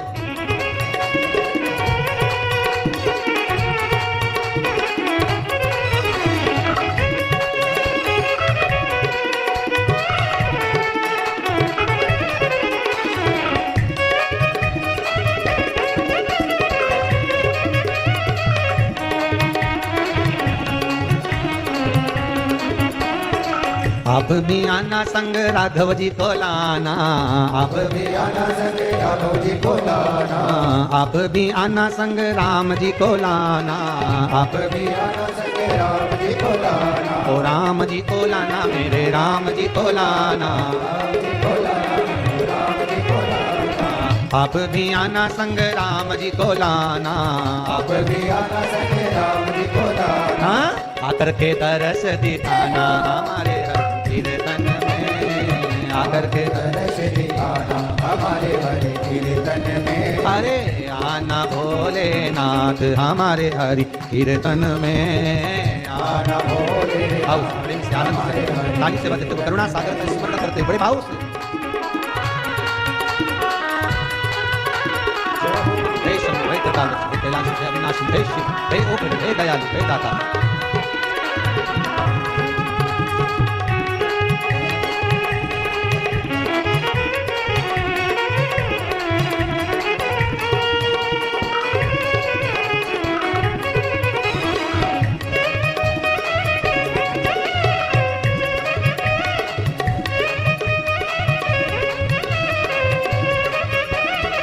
अब भी आना संग में कान्हा जी को लाना, अब भी आना संग में कान्हा जी को लाना, अब भी आना संग में कान्हा जी को लाना, अब भी आना संग में कान्हा जी को लाना, ओ कान्हा जी को लाना मेरे कान्हा जी को लाना, कान्हा जी को लाना मेरे कान्हा जी को लाना, अब भी आना संग में कान्हा जी को लाना, अब भी आना संग में कान्हा जी को लाना। आकर जी सुनकर भगवान शिव की उस पूजन को करने के लिए चली। बाल्य अवस्था में जिस पूजन को सुना था वही पूजन पार्वती जी सुंदर भादो मास की शुक्ल पक्ष की हस्त नक्षत्र की तृतीया तीज, जिसको हरतालिका तीज कहते हैं। हिमालय राज ने हरतालिका तीज कहते हैं। मास की जिस पूजन को सुना था लिए चली। बाल्य अवस्था में जिस पूजन को सुना था वही पूजन पार्वती जी सुंदर भादो मास की शुक्ल पक्ष की हस्त नक्षत्र की तृतीया तीज, जिसको हरतालिका तीज कहते हैं। चलिए मां, हिमालय राज ने विवाह पक्का कर दिया था माता का, भगवान विष्णु से करूंगा, और माता भगवान विष्णु से विवाह नहीं करना चाहती। माता के मन में तो भगवान शिव बसे हुए थे, करुणा सागर भगवान शंकर बसे हुए थे, फिर कैसे विवाह करती थी? जन्म मरण परण, 3 भगवान के हाथ में है। जहाँ लिखा होगा वहीं होगा, उसके लिए कोई विचार नहीं करना है हमको। मृत्यु का जब लिख दिया उसने तभी जाना है। उससे पहले अगर तुम सुसाइड कर भी लोगे ना, ये बांध बुंदा के और कुछ खा पी के या ट्रेन के नीचे या बस के नीचे, कुछ नहीं होना है। अभी भी मंडरा रहे हो, बाद में भी मंडराओगे। बस अंतर इतना है, अभी नीचे मंडरा रहे, उससे ऊपर मंडराओगे। वैकुंठ नहीं जाने वाले, नरक प्रेत की योनि में पड़े रहोगे, भटकते रहोगे। मन में अगर प्लान बना रहे हो तो बिल्कुल छोड़ देना कि मैं तो नहीं मरूं दादा। सीहोर वाला महाराज बोला है मंडराते रहोगे का मतलब, इससे तो जीता ही जी मंडरा लो। सही है कि गलत है? कभी इधर कभी उधर, काय को मरे, जीते जी भी मंडराओ तो इसलिए निवेदन ही फालतू का काम तो करना ही नहीं आपने। मरो मरो सब कोई कहे, मर के देखे कोई, मरो तो ऐसा मरो कि फिर संसार सागर में प्रीति ना होई तो मरो। मालूम पड़े फिर मरे फिर जिंदा, फिर मरे फिर जिंदा, और अगर आड़े टेढ़े मर गए तो ऊपर ही मंडराते रहो। बीच में पृथ्वी से भगवान के बीच में, ना ऊपर के रहे ना नीचे के रहे।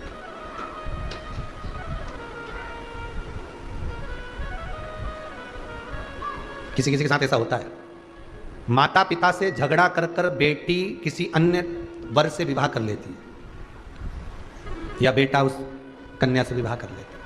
खूब समझाया माता पिता ने, खूब समझाया गुरु ने, खूब समझाया रिश्तेदारों ने, मत कर, पर नहीं माना। किस्मत में लिखा था, कर लिया, और मालूम पड़े 2 साल बाद दोनों अदालत में फिर खड़े।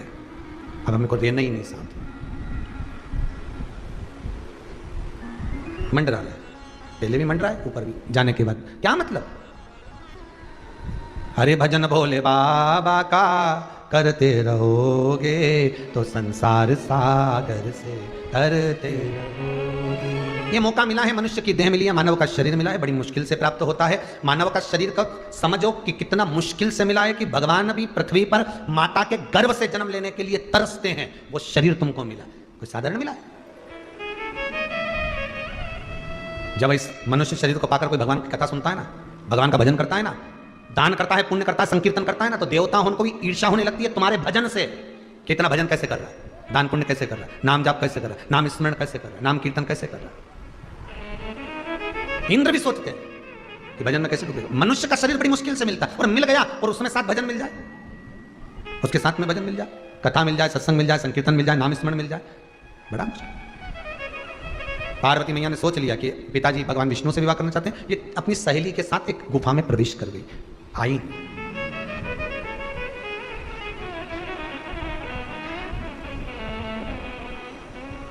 इस कथा को कई लोग सुनते हैं तो गलत विचार कर लेते हैं कि पार्वती जी ने भी जिद करी थी शंकर जी को पाने की और उनसे विवाह किया था, तो मैं भी जिद करूं। नहीं, पार्वती शंकर को अपना पति बनाना चाहती थी, तुम ये संसार के व्यक्ति को अपना बनाना चाहती हो। उसमें और शंकर में अंतर है, हो समझ लेना जरा अच्छे से। शिव को पति बनाया, शंकर को अपना बनाया, तो भगवान शंकर उसे संसार में भटकाए नहीं, रोने नहीं दिया। और किसी व्यक्ति को अपना बनाओगे तो वो संसार में तुम्हें रोज रुलाएगा, प्रति महीने 15 दिन 20 दिन 8 दिन में तुम्हारी आंख में आंसू आ ही जाएगा। ऐसे वर को क्या वरूं जो जन्मे और मर जाए, वर वरूं मेरा सावरा तो मेरा चूड़ा अमर हो जाए। भगवान को अपना बनाया है पार्वती जी ने, किसी संसारिक व्यक्ति को नहीं। अपना बनाया है तो भगवान को बनाओ, उसको अपना। भगवान को कभी एक बार प्रेम से तो कह दिया करो, हमारे 2 ही रिश्तेदार, एक हमारे भोले बाबा और दूजी गौरा रानी सरकार, हमारे 2 ही रिश्ते। तो रिश्तेदारी बनाना है तो उससे बनाओ। दुख भी आए तो सामने खड़ा हो जाए, सुख भी आए तो सामने खड़ा हो जाए, प्रेम आनंद करुणा और वात्सल्यता लुटाता रहे, वो शिव है। चली माता पार्वती वन में प्रवेश कर गई। वन में प्रवेश कर कर उन्होंने सुना था देवऋषि नारद के मुख से, पूर्व का भी भान था, ज्ञान था। बालू रेत का शिवलिंग बनाया। क्या का शिवलिंग बनाया?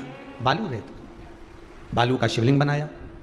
हरतालिका तीज की पूजन करने वाले को चाहिए कि बालू का, मिट्टी का शिवलिंग बनाना चाहिए।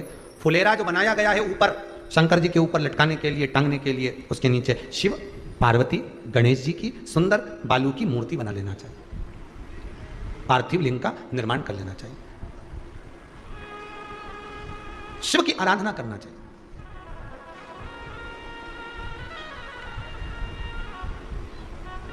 जो फल आपके पास में हो शंकर को समर्पित करना चाहिए, पूजन करना चाहिए, आराधना करो। सबसे पहली पूजन हरतालिका तीज की प्रदोष काल के अंतर्गत हो जाना चाहिए, शाम के समय पर प्रयास करा करो प्रदोष काल के समय पर पहली पूजन हो जाए तो ज़्यादा अच्छा है। पर लोगों की आदत रहती है कि 8 बजे तक, 8:30 बजे तक, 9 बजे तक पहली पूजन करें, फिर दूसरी आराम से, फिर तीसरी, फिर आराम से, फिर चौथी। तो ऐसा सब अपने अपने हिसाब से। पर शास्त्र रीति कहती है कि प्रदोष का जो समय होता है, प्रदोष काल जो होता है, शाम का जो समय होता है, उस समय पर हरतालिका तीज की पहली पूजन हो, जिससे आपका स्मरण चित्त शंकर भगवान में उस घड़ी, उस पल, उस क्षण में आप शिव के हो जाए, वो शंकर आपका हो जाए। हाँ, अगर किसी के आने में देरी हो, कोई आ नहीं पा रहा है, बहुत देरी हो रही हो, तो हरतालिका पूजन व्रत वर्णन करता है कि शिवलिंग का निर्माण, पार्वती जी की मूर्ति का निर्माण, गणेश जी का निर्माण और फुलेरा जो बनाया हुआ है, ये प्रदोष काल के पहले बनकर तैयार हो जाना चाहिए। प्रदोष काल के अंतर्गत फुलेरा नहीं बनना, फुलेरा पहले बन जाना चाहिए। और बहुत विचित्र, बहुत विशेष बात ध्यान रखिए हरतालिका तीज की, कि शंकर जी का जो आपने स्वरूप बनाया है, पाटे में, थाली में, चौकी पर, चौरंग पर जो स्वरूप बनाया है, वो पहले नहीं रखना है। पहले क्या बांधना है? फुलेरा। पहले फुलेरा बांधिए, उसके बाद उसके नीचे शंकर जी को रखिए। कई घरों में पहले शंकर जी रख देते हैं, फिर निशाना मिला के पंखे से मिले के फिर फुलेरा।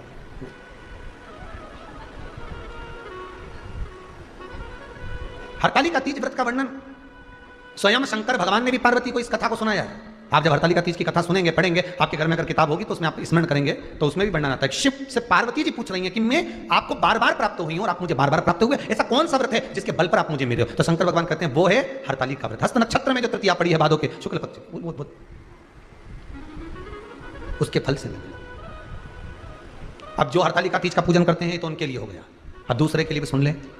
जो नारी हरतालिका तीज का पूजन नहीं करती, व्रत नहीं करती, साधना नहीं करती, उसके लिए भी कहा गया कि आप अगर ये व्रत नहीं करते हो तो एक कार्य जरूर करना, कहीं पर फुलेरा बंधा हो, हरतालिका की पूजन हो रही हो, 5 मिनट 10 मिनट निकालकर अपने आसपास के किसी पौधे में से पत्तियां लेकर या पुष्प लेकर, 5 वृक्ष की पत्ती या 5 वृक्ष के पुष्प लेकर शंकर भगवान को जब पूजन हो रही हो, 5 मिनट माताएं जब पूजन कर रही हो, तब आप भी उस पुष्प को, उस पत्तियों को शंकर को समर्पित कर सकते हो। ये नहीं चढ़ा सकते तो 5 फल, फल नहीं चढ़ा सकते तो 5 कुछ भी पुष्प आदि का आप शिव को समर्पित करो, पर करो। अब कई लोग कहते हैं हम व्रत नहीं रखते तो भी चढ़ा सकते, बिल्कुल। हरतालिका तीज का पूजन, शंकर की आराधना तुम्हारे मोहल्ले में, तुम्हारी कॉलोनी में, तुम्हारी सोसाइटी में कहीं तो होती होगी। जितने लोग आस्था पर सुन रहे हो, कोई तो तुम्हारे यहाँ करता होगा। 5 मिनट उसको कह दो कल हरतालिका पूजन कब है, तो बोलेंगे इतनी तारीख को। अच्छा, अब हमको सूचना दे देना, हमको थोड़ा सा भगवान को प्रणाम करना है, नमन करना है, उनको दंडवत करना है, उनको साष्टांग करना है।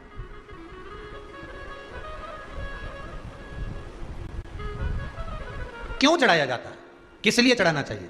तो कहा कन्या स्त्री अगर मान लो हरतालिका का व्रत नहीं करती, पूजन नहीं करती, आराधना नहीं करती, तो वो कन्या, वो नारी, वो स्त्री, वो पुरुष कार्य तो बहुत करेगा, दुकान भी 4 चलाएगा, व्यापार भी बढ़ाएगा, पर संपदा को जोड़ नहीं पाएगा। 1 रुपए कमाएगा, 1.25 रुपए खर्च वाला काम चलेगा। हस्त नक्षत्र में जो तृतीया पड़ती है, हस्त नक्षत्र के अंतर्गत जो तृतीया का महत्व कहा गया है, वो संपदा को बढ़ाती है, मनोकामना को पूर्ण करती है। इसलिए कहा गया हस्त नक्षत्र। आपने जितने भी व्रत करे होंगे, जितने भी व्रत आप करेंगी, और व्रतों की किताब पढ़ना, कहीं पर नक्षत्र नहीं लिखा होगा। वहां पर लिखा होगा कि आप चतुर्थी का पूजन करो, उसमें नक्षत्र नहीं लिखा होगा। पंचमी का पूजन करो, उसमें नक्षत्र नहीं लिखा होगा। आप छठ का पूजन करो, उसमें नक्षत्र नहीं लिखा होगा। आप नवरात्रि का पूजन करें, उसमें नक्षत्र नहीं लिखा होगा। आप गणेश जी के व्रत करें, उसमें नक्षत्र नहीं लिखा होगा। केवल सारे व्रतों में एक व्रत ऐसा होता है, हरतालिका तीज का व्रत, जिसमें लिखा होता है हस्त नक्षत्र की तृतीया। क्यों? क्योंकि हस्त नक्षत्र के अंतर्गत जो तृतीया आती है, वो मनोकामना को पूर्ण कर चली जाती है। इसलिए शिव की आराधना के लिए प्रथम माने शिव स्मरण करा। कहीं हो रही है पूजन, हमारी ये 5 फल मैं भगवान को चढ़ा के आती हूँ। अभी ढोलक की आवाज आई, मृदंग की आवाज आई। जब माताएं पूजन करती है तो रात्रि भर जागरण भी करती है ना, तो रात भर ढोलक पीट पीट के तो भजन गाती है। तांबा का हंडा तातो धरो पानी नीनाय बोला नवा। शिव जी भी सोचते हैं, भगवान भी बड़े प्रसन्न होते हैं। एक बात तो है माताओं, ये तो है कि जब हरतालिका का पूजन होता है ना, तो भगवान के ऊपर माताएं खूब सामान चढ़ाती, खूब सामान है, और थाली भर भर के लाती। ने मक्का भी लिया, ने भुट्टा लिया, ने ककड़ी लिया, ने नारियल, सब धरती जाए। शंकर और पार्वती नीचे दबे, नीचे शिव पार्वती बड़े दबे, ऊपर से फुलेरा बंधा, इधर दिया लगा, अगरबत्ती लगाई, और चारों तरफ से माताएं घेर के बैठी। शंकर जी भगे कहां से? चारों तरफ से घेर के बैठी, और जो भगवान की पूजन करने में लगी, भगवान भी मन से अंदर विराजमान हुए। शंकर पार्वती दोनों बात करते रहते हैं। पार्वती जी शिव जी से कहती हैं, पूरी ककड़ी मेरे ऊपर धर दी है। शंकर भगवान बोले, चिंता मत कर, अब तो सुबह 4 बजे उठेगी, बैठी रहेगी। अब जब ये ठंडा करने जाएगी ना विसर्जन करने, तभी उठेगी। हरतालिका पूजन बड़े प्रेम का विषय, बड़े आनंद का विषय है। कल कोई माताएं कह रही थी, गुरुजी हरतालिका तीज पे मान लो हम कीर्तन नहीं करें और कथा सुने आपकी शिव पुराण की, तो कौन मना करे? बड़ा बड़ा प्रोजेक्टर लगा लो, कौन मना करेगा? बड़ी टीवी लगा लो और लगा लो शिव महापुराण की कथा, और जब पूजन करना है उस समय टीवी को बंद कर दो, आरती करो, पूजन करो, फिर चालू कर दो, सुनो कथा, कौन मना कर रहा है? रात्रि को हरतालिका तीज के दिन अपने अपने जितनी माताएं इकट्ठी हो, मन नहीं लगे कथा में मन लगाओ, उतनी देर शंकर की शिव महापुराण की कथा निकालो, कि व्रत कथा सुनना है कि गणेश कथा सुनना है, शिव महापुराण की कथा लगा के बैठ गए, जो चालू हुई तो थोड़ी थोड़ी देर में तुम कहीं चले भी गए, वापिस आओगे तो कम से कम 2-3 घंटा तुम्हारी कथा में मन लग तो जाएगा, और शंकर की कथा में मन लग जाए, जीवन का सबसे बड़ा आनंद है। और जितने भजन शिव महापुराण में आपने सुने हैं, वैसे तो आपने सब बहुत चतुर हो रही है, सबने लिख लिख के रख लिया होगा, है तो भजन भी गाओ, ढोलक बजा बजा के खूब प्रेम से आनंद से, जाना है हमको अकेला, स्मरण करो, भजन करो, चित्त करो, धारण करो।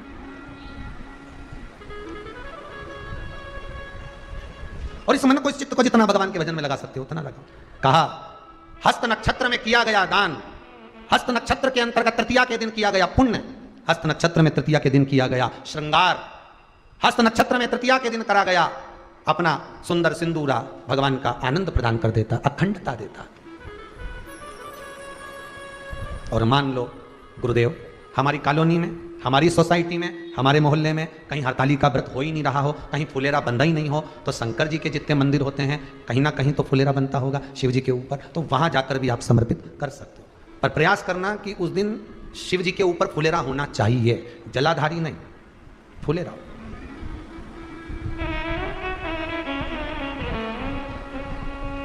उस दिन फुलेरा बनना, शिव का स्मरण करना। शंभु शरणे पड़ी मांगू घड़ी रे घड़ी, दुख काटो दया करी ने दर्शन आपो। हे बाबा मैं जानती नहीं पूजन, मैं जानती नहीं अर्चना, मैं जानती नहीं स्मरण, पर आपकी आराधना जानती हूँ। और पार्वती जी ने जब तब साधना व्रत धारण किया, हरतालिका का पूजन का जो विधान था सब कुछ किया, बालू का शिवलिंग बनाकर पूजन करके ब्रह्म मुहूर्त दूसरे दिन सुबह रात्रि भर पूजन करके प्रातः में ले जाकर शंकर भगवान को शिवलिंग का विसर्जन किया, अर्चना करी, आराधना करी, पुनः आई। हिमालय राज जी को मालूम पड़ गया कि पार्वती कहाँ है, दौड़े हिमालय राज, गए हिमालय राज, पार्वती को जाकर कहा तो चिंता मत कर, तो शिव को अपना बनाना चाहती है, मैं शंकर के साथ तेरा विवाह करूंगा, क्यों चिंता करती है। और हिमालय राज जी पार्वती को लेकर आ गए और लग्न पत्रिका लिखवाई, देव ऋषि नारद के हाथ ब्रह्मदेव के पास पहुंचाई, ब्रह्मा जी ने वो लग्न पत्रिका भगवान शंकर के यहाँ पहुंचाई। शिव जी के यहाँ जब पत्रिका पहुंची, भोलेनाथ तो समाधि में लीन थे, समाधि में लीन थे, उनकी समाधि को तोड़वाया, कामदेव को पहुंचाया, जाओ समाधि को तोड़ना है तुम्हें। सती के पति भगवान शिव हैं, रति के पति कामदेव हैं, दोनों साधु भाई हैं। व्यक्ति का जब अहंकार आता है तो कोई अपना ही तोड़ के जाता है। दुनिया के किसी व्यक्ति में दम नहीं चक्रव्यूह रच ले तुम्हारे लिए, याद रखना। पुराना इतिहास उठाकर देख लो, महाभारत से लेकर आज तक का चक्रव्यूह कोई तुम्हारा अपना ही रचता है, दुनिया का कोई व्यक्ति नहीं रचेगा जो तुम्हारे रचेंगे अपने। महाभारत में भी अपनों ने चक्रव्यूह रचा था, एक अभिमन्यु को पकड़ने के लिए, एक को साधने के लिए, घेरने के लिए। कोई दूसरा चक्रव्यूह नहीं रचता, जो तुम्हारे साथ रहता होगा, तुम्हारा अपना होगा, तुम्हारे मिठास में परिपूर्ण होगा, तुमको बर्बाद करने के लिए चक्रव्यूह वो रचेगा, कोई दूसरा नहीं रच सकता। इतिहास करो, बचिए, संभालिए। उसी तरह व्रत टूटता कब है? व्रत आपने करा, अचानक कब टूट गया? जब कोई अपना पोता पोती नाती रिश्तेदार आया, लो दादी मुंह में, तुरंत उसने एक टॉफी देखे चले गया, तुम्हें ध्यान ही नहीं रहा तुम्हारी एकादशी थी। जब मुंडा में टॉफी चली गई तब याद है एकादशी थी। अब छोरा ने खिला दी, मैं कहीं करूँ, अभी गई भी सरी मुंडा में लेके कुल्ला भी करके आई, पानी भी सब ढोल के आई, पर अब वो अपना ही था, प्रियता था, इसने ही था, टॉफी चली, प्रियता है। पत्रिका गई ब्रह्मदेव के पास, ब्रह्मा जी ने पत्रिका हिमालय राज के यहां से जो आई थी शिव जी को कही, समाधि टूट गई। कामदेव स्वयं रति के पति हैं, शंकर सती के पति हैं, समाधि टूट गई। और जब समाधि टूटी, तीसरे नेत्र द्वारा कामदेव जलकर भस्म हुए, शंकर भगवान की सुंदर बारात चलने की तैयारी हुई। शिव दूल्हा बने हैं, पार्वती दुल्हन बनी। चलिए, दूल्हे को हमारे यहां कहते हैं बना, दुल्हन को कहते हैं बनी। दोनों में ही नहीं बने तो समझ लेना काय का बना और काय की बनी। दोनों में बने तो समझ लो बना और बनी, नहीं तो इसका कोई मतलब, इसका कोई महत्व नहीं। शंकर भगवान दूल्हा बनकर चले। कितना जोरदार दूल्हा होगा जरा अंदाजा लगाओ, अपने हृदय में लगा लो तुम तो अंदाजा। आज का दूल्हा घोड़ी पे बैठ के जाए, रथ पे बैठ के जाए, वो नंदी पे बैठ के जाए, जरा अंदाजा लगाइए दिमाग में, बुद्धि में, कि बारात पार्वती जी की कितनी जोरदार निकली। दूल्हा बेटा नंदी पे भी बैठा तो सीधा नहीं बैठा, होंदा बैठा, उल्टा, नंदी का मुंह इधर, शिव जी का मुंह उधर। किसी ने पूछ लिया तुम सीधे क्यों नहीं बैठ रहे? शंकर भगवान बोले आगे से नंदी देखेगा बारात, पीछे से हम देखेंगे, गड़बड़ तो नहीं हो रही, इसलिए हम उल्टे बैठे। अच्छे अच्छे ब्यूटी पार्लर वालों को सूचना दी गई कि इनके केस सुलझाओ।